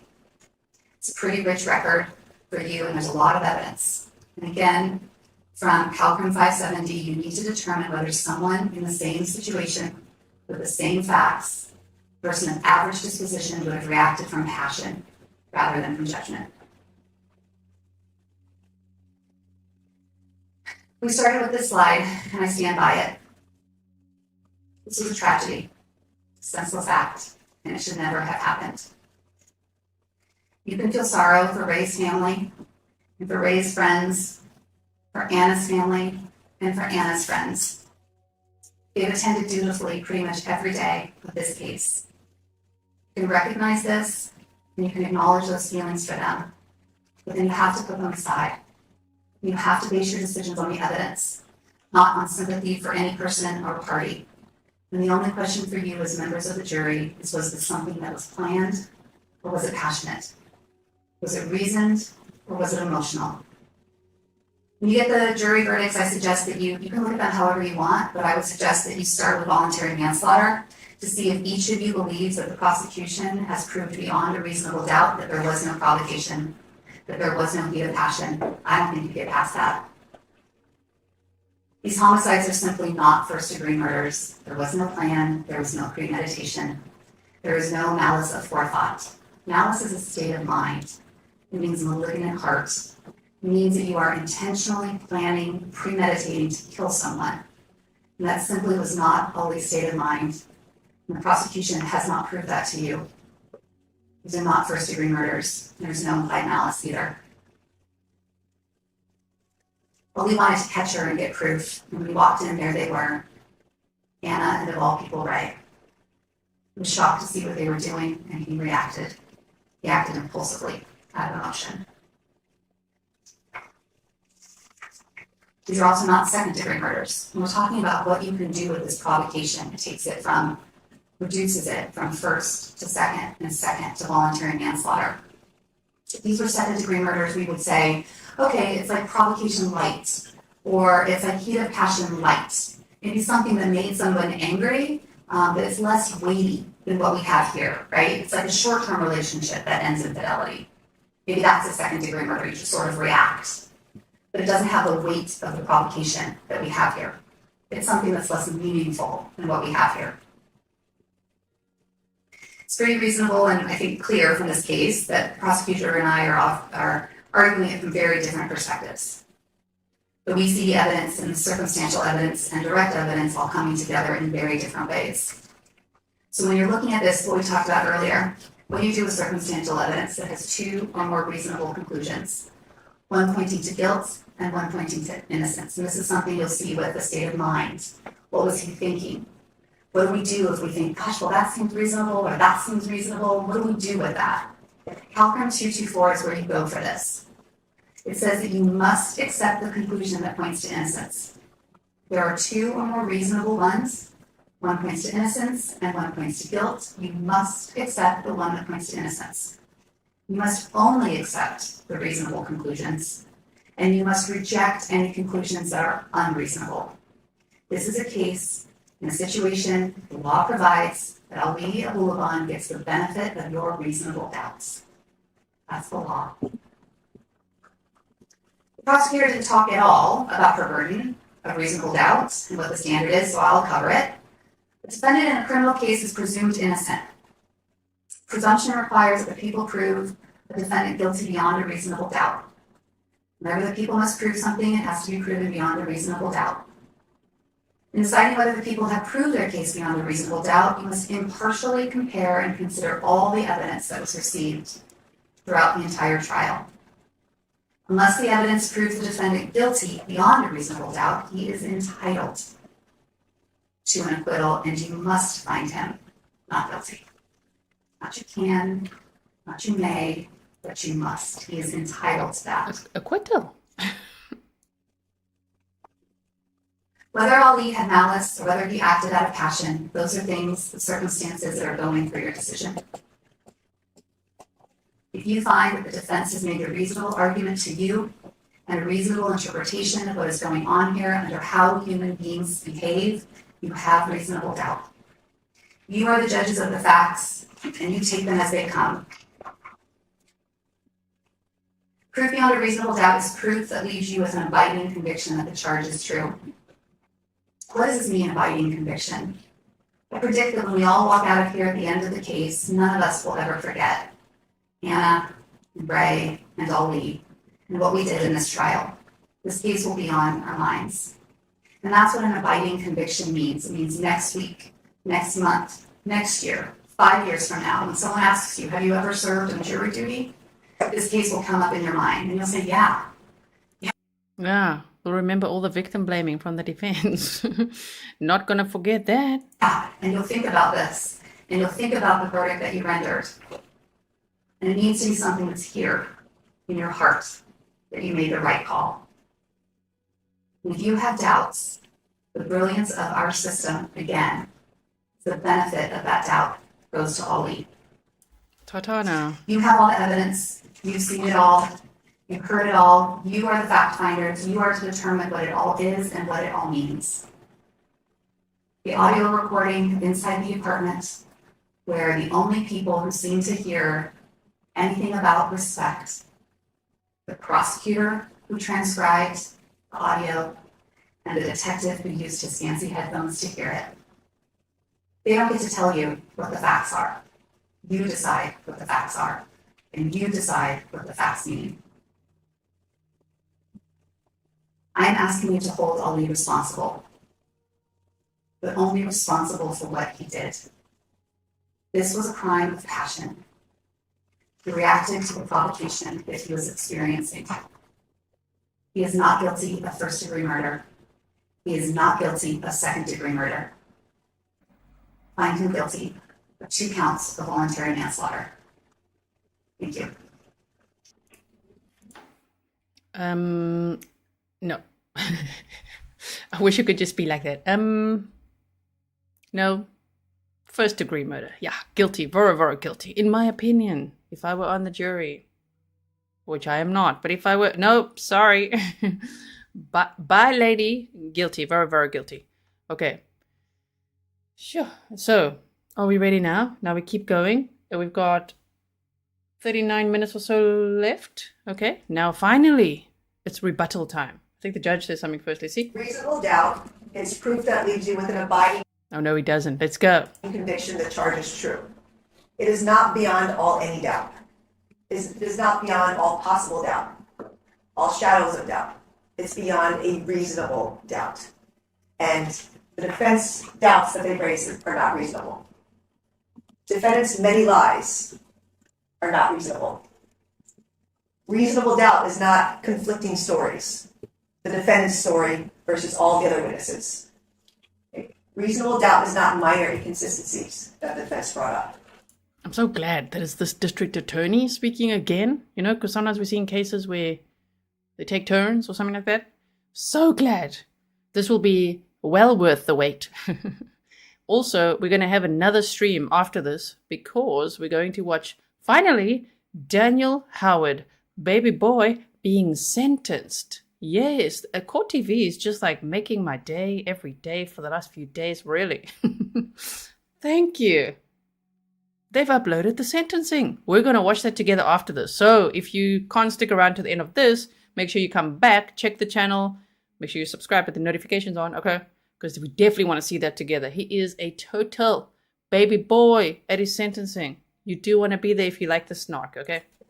The doubts the defense raised in this case are not reasonable. We're not here to put Ana on trial. A lot was said about Ana and the things that she's done. We know that she liked to party. We know that she used cocaine.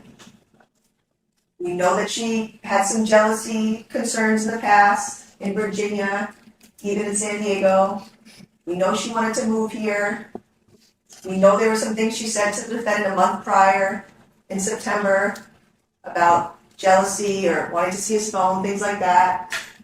She's not here on trial for any of those things. She's not on trial because she was with Ray.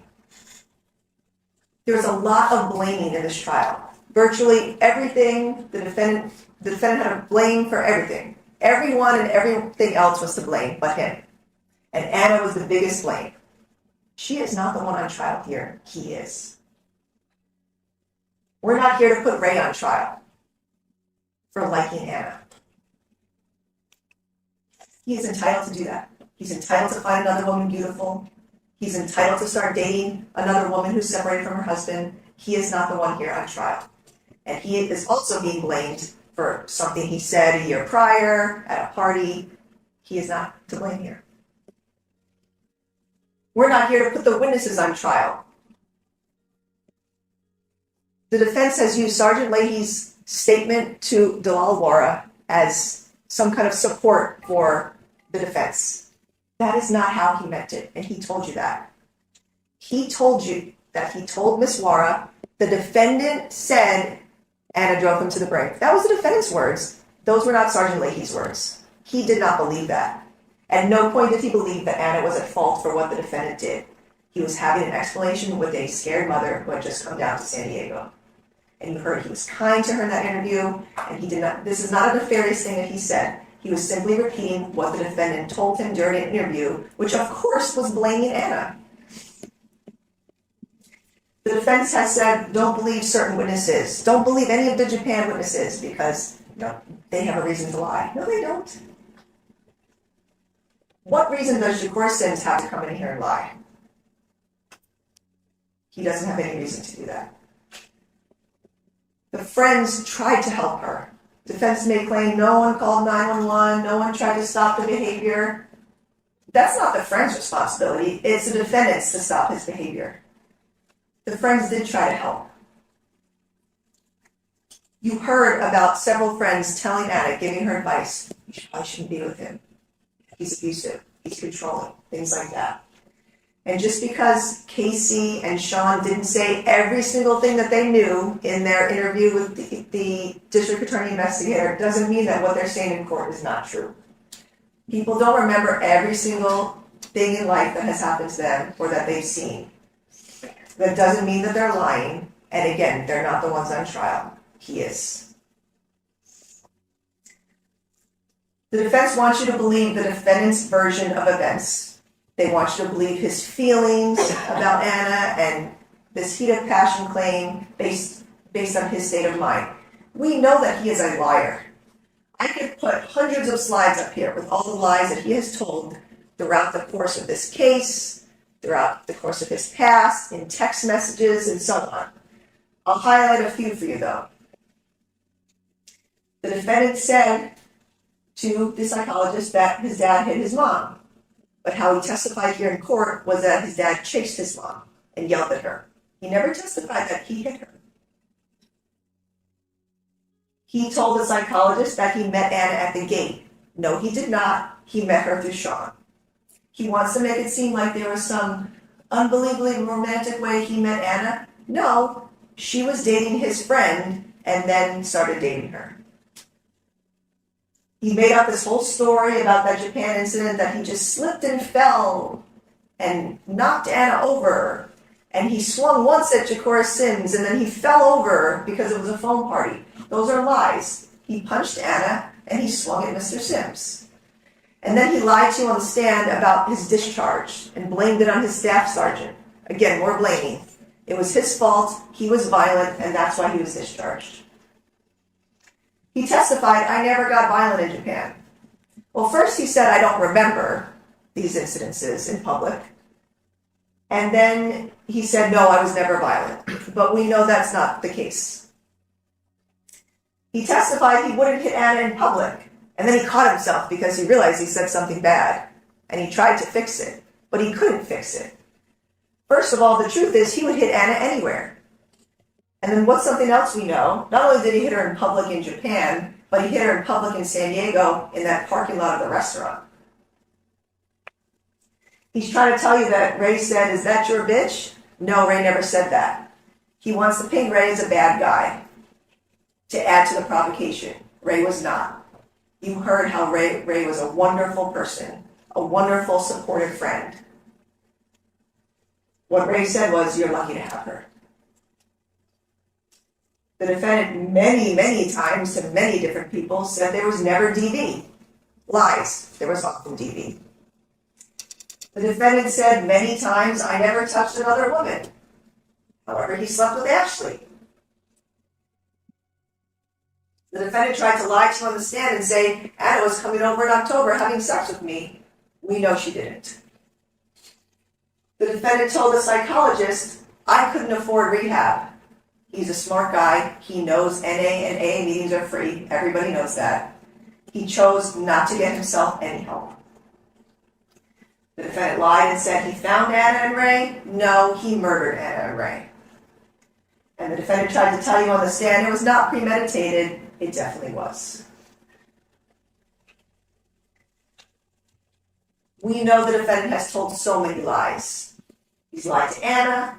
He's lied to his family. He never told his family the truth about the violence. He lied to them about it. He lied to his friends. He lied to that social worker after he was arrested. He lied to 911. He lied to the police, the psychologist, and you heard about all the lies he told on the witness stand. Sorry, but the camera person is like, yes. Look at him, everyone. Look at him. It's just like not making any eye contact, just watching the presentation. Especially about October 21st. I'll get there. But what did he tell you? He lied to reduce his damage. That's why he lied about the DV incidences, and that's why he's lying now about the murders. He's trying to reduce his damage. You cannot believe a word someone says when you know they're a known liar. It's 911 call, a lie. I found them on the couch. I found them dead. I'm leaving. I don't know who the guy is. He knew it was Ray. I just walked in to go check on them. It's not that he wasn't ready to tell the police what he did. It's that he was covering for himself and making a defense. He was never going to turn himself in. Now let's talk about the biggest lies that he told on that witness stand. It was about October 21st. What did he tell you? He testified to this on direct, and then I had him go over it again. Oh, this is what you said, right? This is the order you said everything happened? Oh, yes. Okay, lies. He told you that he knocked on the door, he saw those crushed flowers, so he got upset and he rummaged through the apartment, and then he assigned that trash photo to Anna's profile, and then he paused his audio for a phone call with her, leaving the apartment and going back in. Then he trashed the apartment, then he threw out the clothing in the trash chute, and then last he put the Discord application activated on the iPad. We know that's a lie. What really happened is he looked up those trash cans because he was thinking about killing. Then 25 minutes later, he entered the apartment. He immediately activated the Discord application since that was his plan. Then he made that audio recording of him trashing the apartment. And then he called Anna on the way out. And why did he lie to you about this? Because he wanted to make it seem like he didn't have a plan to spy on her. But he did. And that's the first thing that he set up. And the biggest lie of all, his ludicrous explanation of the shooting. He testified to this on direct, and I again had him summarize it. Oh, so this is the order you say everything happened? Yes, okay. He said he opened the door, so he has to open that big door, and then he sees Anna and Ray on the couch. But actually, he only sees Anna first. She's leaning forward, so she's blocking Ray. So the defendant can't see Ray at first. And at some point, Anna leans back, and then Ray leans forward, and he said Ray looks at him, and he makes that head nod. And then the defendant notices, oh my God, that's Ray. No, that's that guy I hate. And then he feels the betrayal. Anna betrayed me. And then he took out his gun. And then he snapped and started firing. That is an absolute lie. Because you heard that audio recording, and all of those things I just described, and you heard how long it just took me to describe them, and you heard how long it took him to describe those things on the witness stand. Way more than 1.5 seconds. Okay? What really happened, as I've told you, he pulled out that gun before he entered the apartment, he opened that door, and he immediately racked and fired. And the defendant had zero explanation for you as to those bullets on the ground. And that's such a crucial piece of evidence in this case. Because how would 3 live bullets get on the ground in that apartment unless his gun was loaded when he entered? You should not believe anything he said on the witness stand, especially about his feelings of betrayal and the lies he told and the fake crying he did. Let's look at some things that he testified to. Again, would it be violent not in public? That's a lie. He admitted he lied about domestic violence to prevent damage. He admitted that he was carrying his gun for days. We know that's true because after his fight with Anna, he was carrying his gun, waiting for his opportunity. Something he said on the stand was he wanted Anna to feel the pain that he was feeling. He didn't realize it, but he was testifying and giving motive. He wanted Anna to suffer like she made him suffer. That was not her fault. She was entitled to leave him. But he suffered because she left him, so he wanted her to feel pain. And that's why he killed her. The defendant also told you during his summary of the shooting, I assessed the apartment when I entered, and then I saw it was Ray. And at that moment, he's like, I saw Ray, and those feelings came back, and I fired. Well, he added there an extra layer of deliberation and premeditation, because he already had the premeditation before, because that was his plan to kill. But when he entered and said, "Oh, that's Ray, that's that guy I hate," he was dead. He thought about it being Ray, and he deliberated again inside and killed him. The defendant told you he couldn't stop during the shooting. Those were his words. He did stop, though. He fired 6 bullets. He made sure his victims were dead, and then he didn't fire the rest of the bullets in his gun. He was lying that he couldn't stop. He planned this out. I'm going to fire these bullets, I'm going to kill my victims, and then I stopped, and then I discharged the rest of the bullets in Anna's feet. The defendant testified to all these details about the whole day, his whole life, but then what did he not testify to? He didn't explain why he racked the gun. He couldn't explain why there were bullets on the ground. He couldn't explain why he took that photo. Of course, that's how he would testify on direct. "Oh, I was so under the influence of passion that I couldn't remember any of these things." Yes, you did know those things, because when I started to cross him, he started answering some of them. Then he knew what shot he fired first into Ray, in his head. Then he knew specifically how Ray landed on the couch. Then he knew where he fired the cheek shot. Oh, he said he went up to the couch, pointed the gun like this towards Ray's cheek. I said you had to be over the couch, basically towards the back, to have done that. You were so close. He knew how many bullets were left in his gun that he had to take out of his magazine when he put it in the safe. He knew exactly how he unloaded it and what magazine he used. He knew there were 3 found. He's like, "Oh, the one I used was the one that was empty."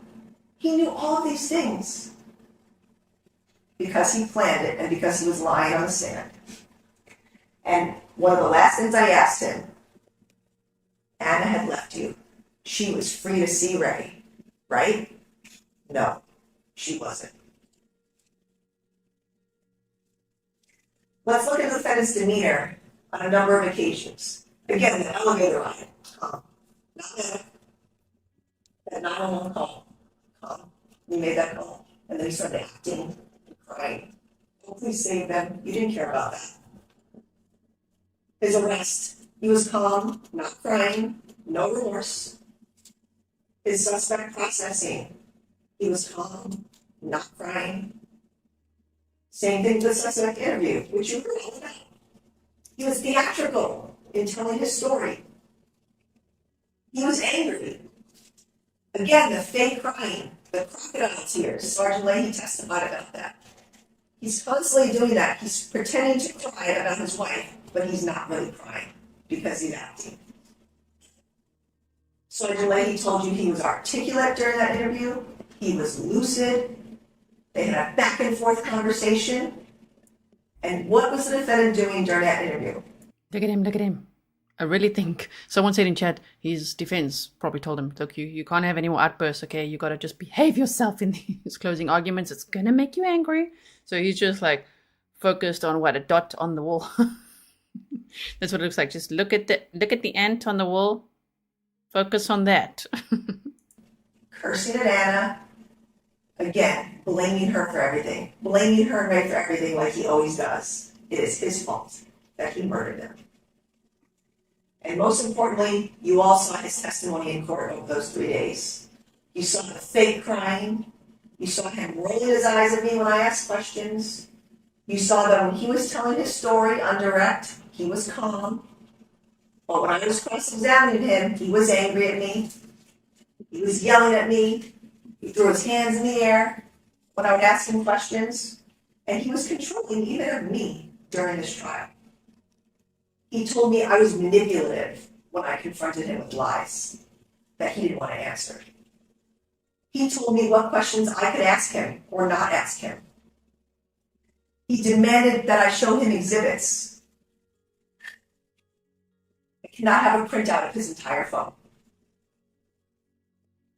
I asked him questions, and he would get mad because he knew things were damaging to him. That was the acting performance of a lifetime on that stand.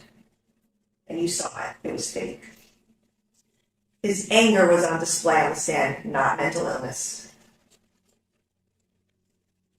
The statements he's made throughout this case are all self-serving. They're all about him, and he is just sorry that he was caught.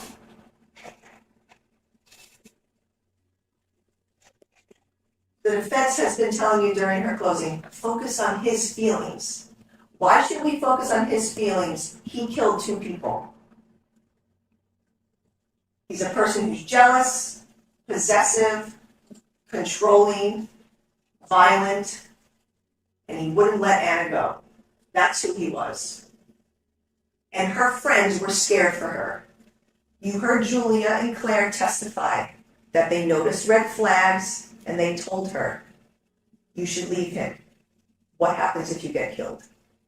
Well, that's what happened. They were scared for her.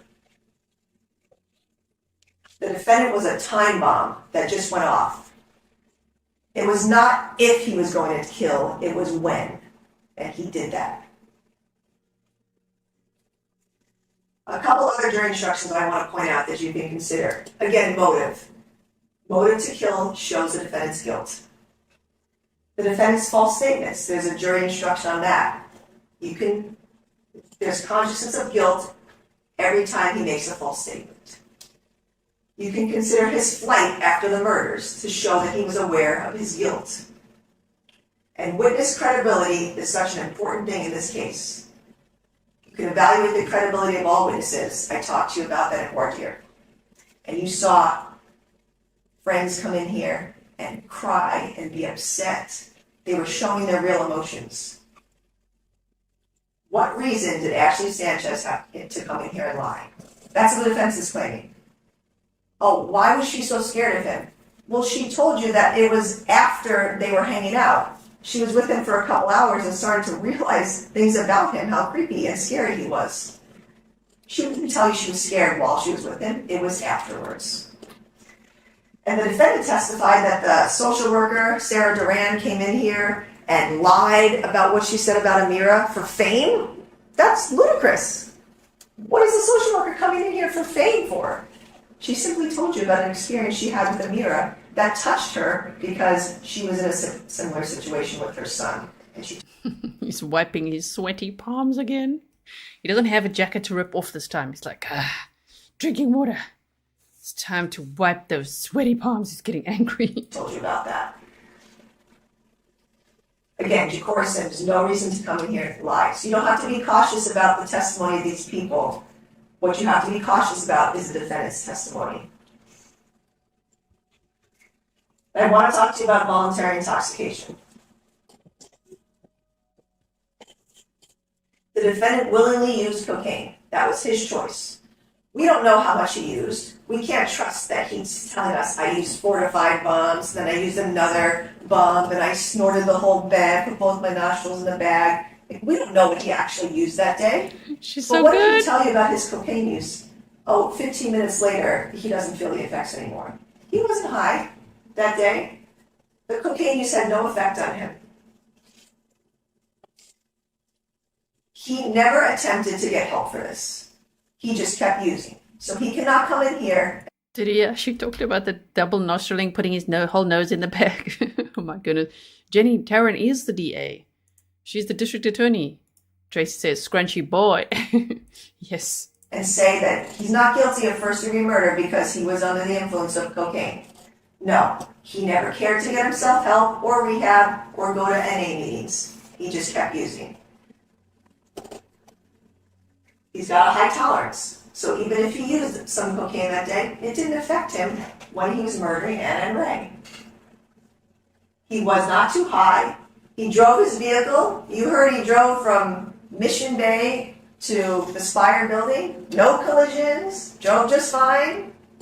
You try to say, oh, he's driving fast. He was fine. We know he was lucid that day. He was articulate. He wasn't stumbling around. You saw him on surveillance video. He was walking just fine, acting just fine, pressing all the right buttons on the elevator. He was not high. He followed commands. Every time the police gave him commands, he was following them, he was talking to them back and forth the whole day. Arrest, suspect processing, his interview. He was talking back and forth for hours, totally fine, not high. He engaged in a lot of conversation that day. He was still able to form the intent to kill despite any cocaine that was in his system. Let's talk about his home life. I'm not trying to tell you nothing happened to him at home. But what do we know? The defendant had bad behavior and he was disciplined. And we heard conflicting information on this home life. The defendant said his mom was hit, but his mom said that she was chased. The defendant first said he wasn't abused. The day after his arrest, he told the social worker, no, there was never abuse in my home. But a year later, he said that Nasser abused him. But we know Dalal said that Nasser disciplined him and didn't beat him up. So we have a lot of conflicting information. We just cannot believe anything that actually happened. However, this home life growing up did not affect the defendant on October 21st. So I know defense made a lot about this complex trauma and things like that. That had zero effect on October 21st. It's not any kind of defense in this case. What's something else we know? The defendant was close with his dad. So he said all these things about his dad, how his dad treated him, but he was very close with him. They had a good relationship. He financially supported him and emotionally. And the defendant took his dad's side in this separation with the mom, and he slapped his mom, shoved her, whatever it is that he did. But he was physical with his mom, too. But we know this had no effect the day of. Let's talk about Dr. Lehman. The defense also brought up mental health. The defendant kept telling you, I was mentally ill. What do we know from the doctor? She did not review any evidence, video or audio, on October 21st to see the defendant's demeanor, to see how he was acting, to be able to even say whether he was manic that day or not. She didn't review any of that. Why not? Because he wasn't manic, and you can clearly see that. She did not diagnose the defendant until 2.5 years later. And when I asked her, I said, you wrote a letter in February 2024 saying he only has bipolar disorder, and then in April he has 2 other diagnoses. You didn't receive any new information. She diagnosed him 2.5 years later. So we don't know what his status was on October 21st. And what do we know from the testing? The interview of the defendant was all his own statements. The testing was all his own statements, circling those somewhat true, very true, things like that. We have to rely on the defendant telling the truth to the doctor, and we know he didn't. All those test questions were present tense. They weren't asking him how he was feeling the day he killed Anna and Ray. It was how he was feeling in December of 2022. So we cannot rely on this testing and these diagnoses. The doctor admitted the defendant lied multiple times, and that could affect her opinion or diagnosis. So we can't trust it. Well, what did she tell us? And the same thing I asked you about in voir dire. I acknowledge people have mental health diagnoses. We know that. But people with bipolar disorder can still make rational decisions. They can still premeditate and deliberate.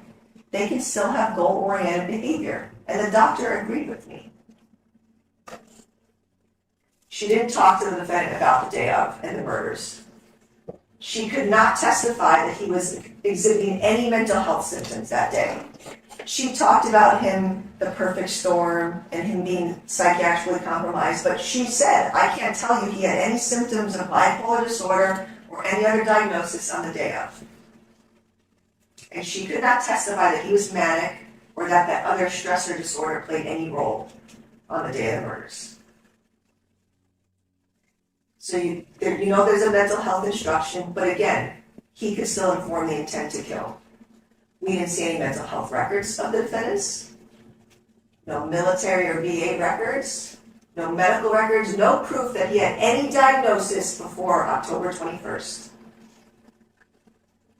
He told you he went to neurofeedback treatment and he brought a machine home, but he never continued to use it. So every time I asked him, why did you not get help for your violence? If you really wanted to get better, why didn't you seek out domestic violence classes, anger management? He didn't. He didn't do that because he did not care. And he didn't use his machine to help improve. You have no evidence of mania, even if the defendant did have bipolar disorder before October 21st. It is no excuse for murder. It did not affect his ability to form the intent to kill. Let me go back to this theme of respect. Again, this is why he killed. Anna disrespected him because of her friends. She disrespected him for leaving him. She disrespected him by being with another man. And Ray disrespected the defendant by saying he was lucky to have Anna. Ray disrespected the defendant by cuddling with her. And when he killed Anna, he said respect, and he was never asked otherwise. What did you say? If you didn't say that word respect, what did you say? He wasn't asked that because he knows what he said. They didn't show him respect, so they were murdered. Again, to go back to the heat of passion, there was not sufficient provocation in this case. The defense brought up, oh, Anna went to IHOP with him, gave him pan-sit, said actions, not words. That is not sufficient provocation. Okay? And remember, she followed up actions, not words with, I do not want to be with you. Nothing's changed. She wasn't giving him hope. She's entitled to leave an abusive and controlling husband. That is not provocation. She doesn't need to keep forgiving him. Defense said, well, she kept forgiving him, so that was part of the provocation. That's not provocation. She doesn't need to, and then she stopped forgiving him because she left him. His actions caused Anna to leave. She didn't provoke him. That was him. And Ray, again, was entitled to date whoever he wanted. So there is no heat of passion, voluntary manslaughter here because there is not sufficient provocation. And the defense said there was severe provocation. That's not a standard. Anna didn't severely provoke him. The average person in the same situation would not act rashly to seeing two people not having sex, fully clothed, sitting together on the couch. An average person would not act rashly because the defendant and Anna were not in a loving marriage. They were separated and not together. It's not the same situation as you walk in on your loving spouse having sex with someone. This was not that. They were not And even if it was, you still can't kill people. expecting him to walk in. They were not flaunting their cuddling in front of him. The average person would not act like the defendant did. We're back to first-degree murder. All of the things I already explained to you, all of the intent to kill, all of the choices that he made, that is all willful, deliberate, and premeditated actions and murder. And the defense gave you a lot of information in her closing, all these different things that might affect the case, that might show that the defendant was provoked.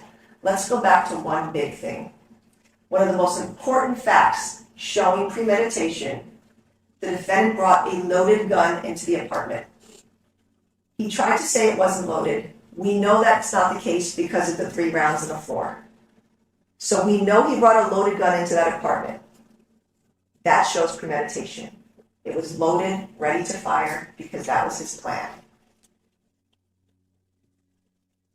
I also talked to you about this in court here. We are all responsible for our life choices. A lot of people have been through breakups. Breakups are hard, and people get divorced, and that's hard. But you get through it. It's not a reason to murder. He is trying to avoid responsibility for what he did. Please hold him accountable for murdering Anna and Ray. Anna was his property, and Ray couldn't have her, and that's why he killed them. And I ask that you find him guilty of first-degree murder, 2 counts, along with both allegations. Thank you. When you go into the jury room, the first thing you should do is choose a foreperson. Foreperson should see to it that your discussions are carried out in an organized way, and everyone has a fair chance to be heard. It's your duty to talk to one another about deliberating. Trying to agree on the verdict. Each of you must decide the case for yourself, but only after you discuss the evidence with other jurors. Do not hesitate to change your mind if you become convinced that you're wrong. Do not change your mind just because the other jurors disagree with you. Keep an open mind and open exchange of thoughtful ideas about this case. Stating your opinions too strongly at the beginning or immediately announce intent to vote and then enter the discussion. Please treat one another with courtesy. Your role is to be an impartial judge of the facts, not to act as an advocate for one side. I told you at the beginning of the trial, do not talk about the case or about any of the people or subject involved in it with anyone, including but not limited to spouse, family, friends, spiritual leaders, advisors, therapists. You must discuss the case only in the jury room, only when all jurors are present. Do not discuss your deliberations with anyone. Do not communicate using Facebook, MySpace, Instagram, Twitter, Snapchat, or other social media during the deliberations. It's very important that you do not use the internet, dictionary, thesaurus, or other research tool in any way in connection with this case during your deliberations. In the trial, several items were received with evidence as exhibits. Okay, we've got 5 minutes left of this footage. I just wanted you to hear as well the jury instructions, because then they obviously went off to start deliberating. That was on Friday afternoon. I don't know how long they actually deliberated, but they're coming back tomorrow. If you're watching live with us, they'll be back to continue their deliberations on the 28th of May. And let's see how long it takes and what the verdict is. Nothing is being live streamed, so I don't know exactly when we're going to get that. Like, when are we going to see the verdict? If you see it, please email me, grizzlytruecrime@gmail.com, okay? If you don't know where to find my email or how to contact me, go to my website, grizzlytruecrime.com, and then you should find a contact form there. They examine whatever exhibits you think will help in your deliberations. These exhibits will be sent into the jury room with you when you begin to deliberate. You need to communicate with me while you're deliberating. Send a note through the mail signed by the foreperson or by one of the members of the jury. To have a complete record of this trial, it's important that you do not communicate with me except by written note. If you have questions, I will talk with the attorney before I answer, so it may take some time. Continue your deliberations while you wait for my answer. I will answer any questions provided or recorded on record. Do not reveal to me or anyone else how the vote stands on the question of guilt or issues in this case, unless I ask you to do so. Your verdict on each count and any allegation must be unanimous. That means that to return a verdict, all of you must agree to it. Do not reach a decision by a full complaint or by any similar. It is not my role to tell you what your verdict should be. Do not take anything I said or did during the trial as an indication of what I think about the facts, the witnesses, or what the verdict should be. Read your verdict without any consideration of punishment. You will be given verdict forms. As soon as all the jurors have agreed on verdicts, foreperson of the state sign the appropriate verdict forms and notify the bailiff. You are able to reach a unanimous decision on only one or some of the charges. Fill in those verdict forms only and notify the bailiff, return any unsigned verdict forms. To our alternate jurors, the jury will soon begin deliberating, but you're still alternate jurors and are bound by my earlier instructions on your conduct. Do not talk about the case or about any of the people or subject involved in it with anyone, not family or friends, not even each other. Do not have any contact with the deliberating jurors. Do not cite. Yeah, you're saying you're not understanding everything the judge is saying, Zena. I know, it's not easy to hear, right? He seems very exhausted. He's like, no, okay, so you're going to go deliberate. Okay, but just, you can do it, Judge. You can do it. How you would vote if you were deliberating, not or express an opinion about the issues in this case unless you're substituted in for one of the deliberating jurors. All right. Go ahead and explain this.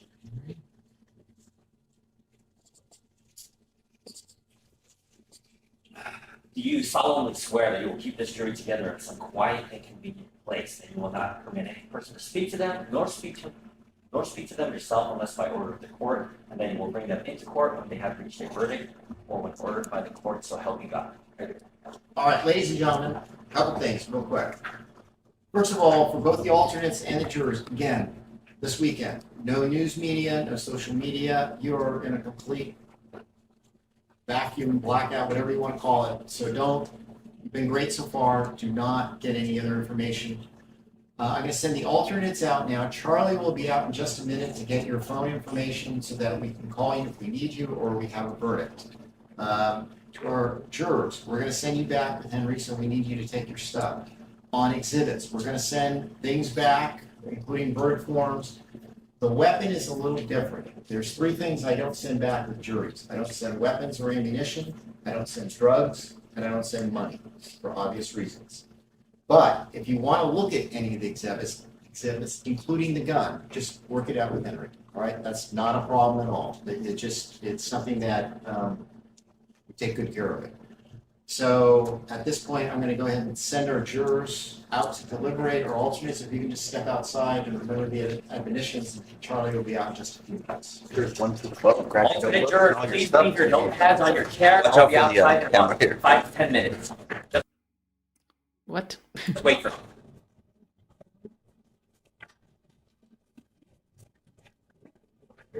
Sorry. There's other talking. We're almost there. And off they go. And that's it. Oh my goodness. When the defense attorney said, we've been here for almost 30 days, we all like, 30 days? Where's all the footage? We want to see it all, right? Okay, just hang in there for a second because I want to make sure that we can redirect to the next stream. Wow. So, I don't know. To me, this is so slam dunk. I know not everyone agrees with that. I just think this is so premeditated. This is the district attorney explained everything so well, you know? And I think, I mean, I'm not an attorney, but just watching it, if I were on the jury, my advice to the defense would be less is more. That was a little, as someone said in chat, a little desperate, a little too much, right? Didn't have to say all that, my goodness. So, and it was horrifying and horrible. Horrifying, my new word. Well, thank you so much, everyone, for watching that with me. I really appreciate it. So that means tomorrow, the jury will be back deliberating. There might be other footage released at some point. I don't know if it's going to still come out beyond the verdict or not. I'll check it out. If it's something that I'm like, we have to watch this together, we will. And let's see if we get to see anything of the verdict. I wonder if we'll see it tomorrow or the next day or when. Who knows? Keep me posted as well, okay? The only place I've seen any of this trial being uploaded is Court TV. So there's little clips on other media pages, but the only footage I've seen is on Court TV. So if you see it anywhere, the verdict or anything, grizzlytruecrime@gmail.com, okay, is my email address. Epistle Amy said, we do love to see those baby boy narcissistic abusers have to sit there with zero control and shut the up. Exactly. We do love that. Thank you so much, everyone who supported the channel with stickers today and bought the mods coffees. And if you bought me coffees, thank you so much. I reply to my coffees and PayPals and things whenever I can.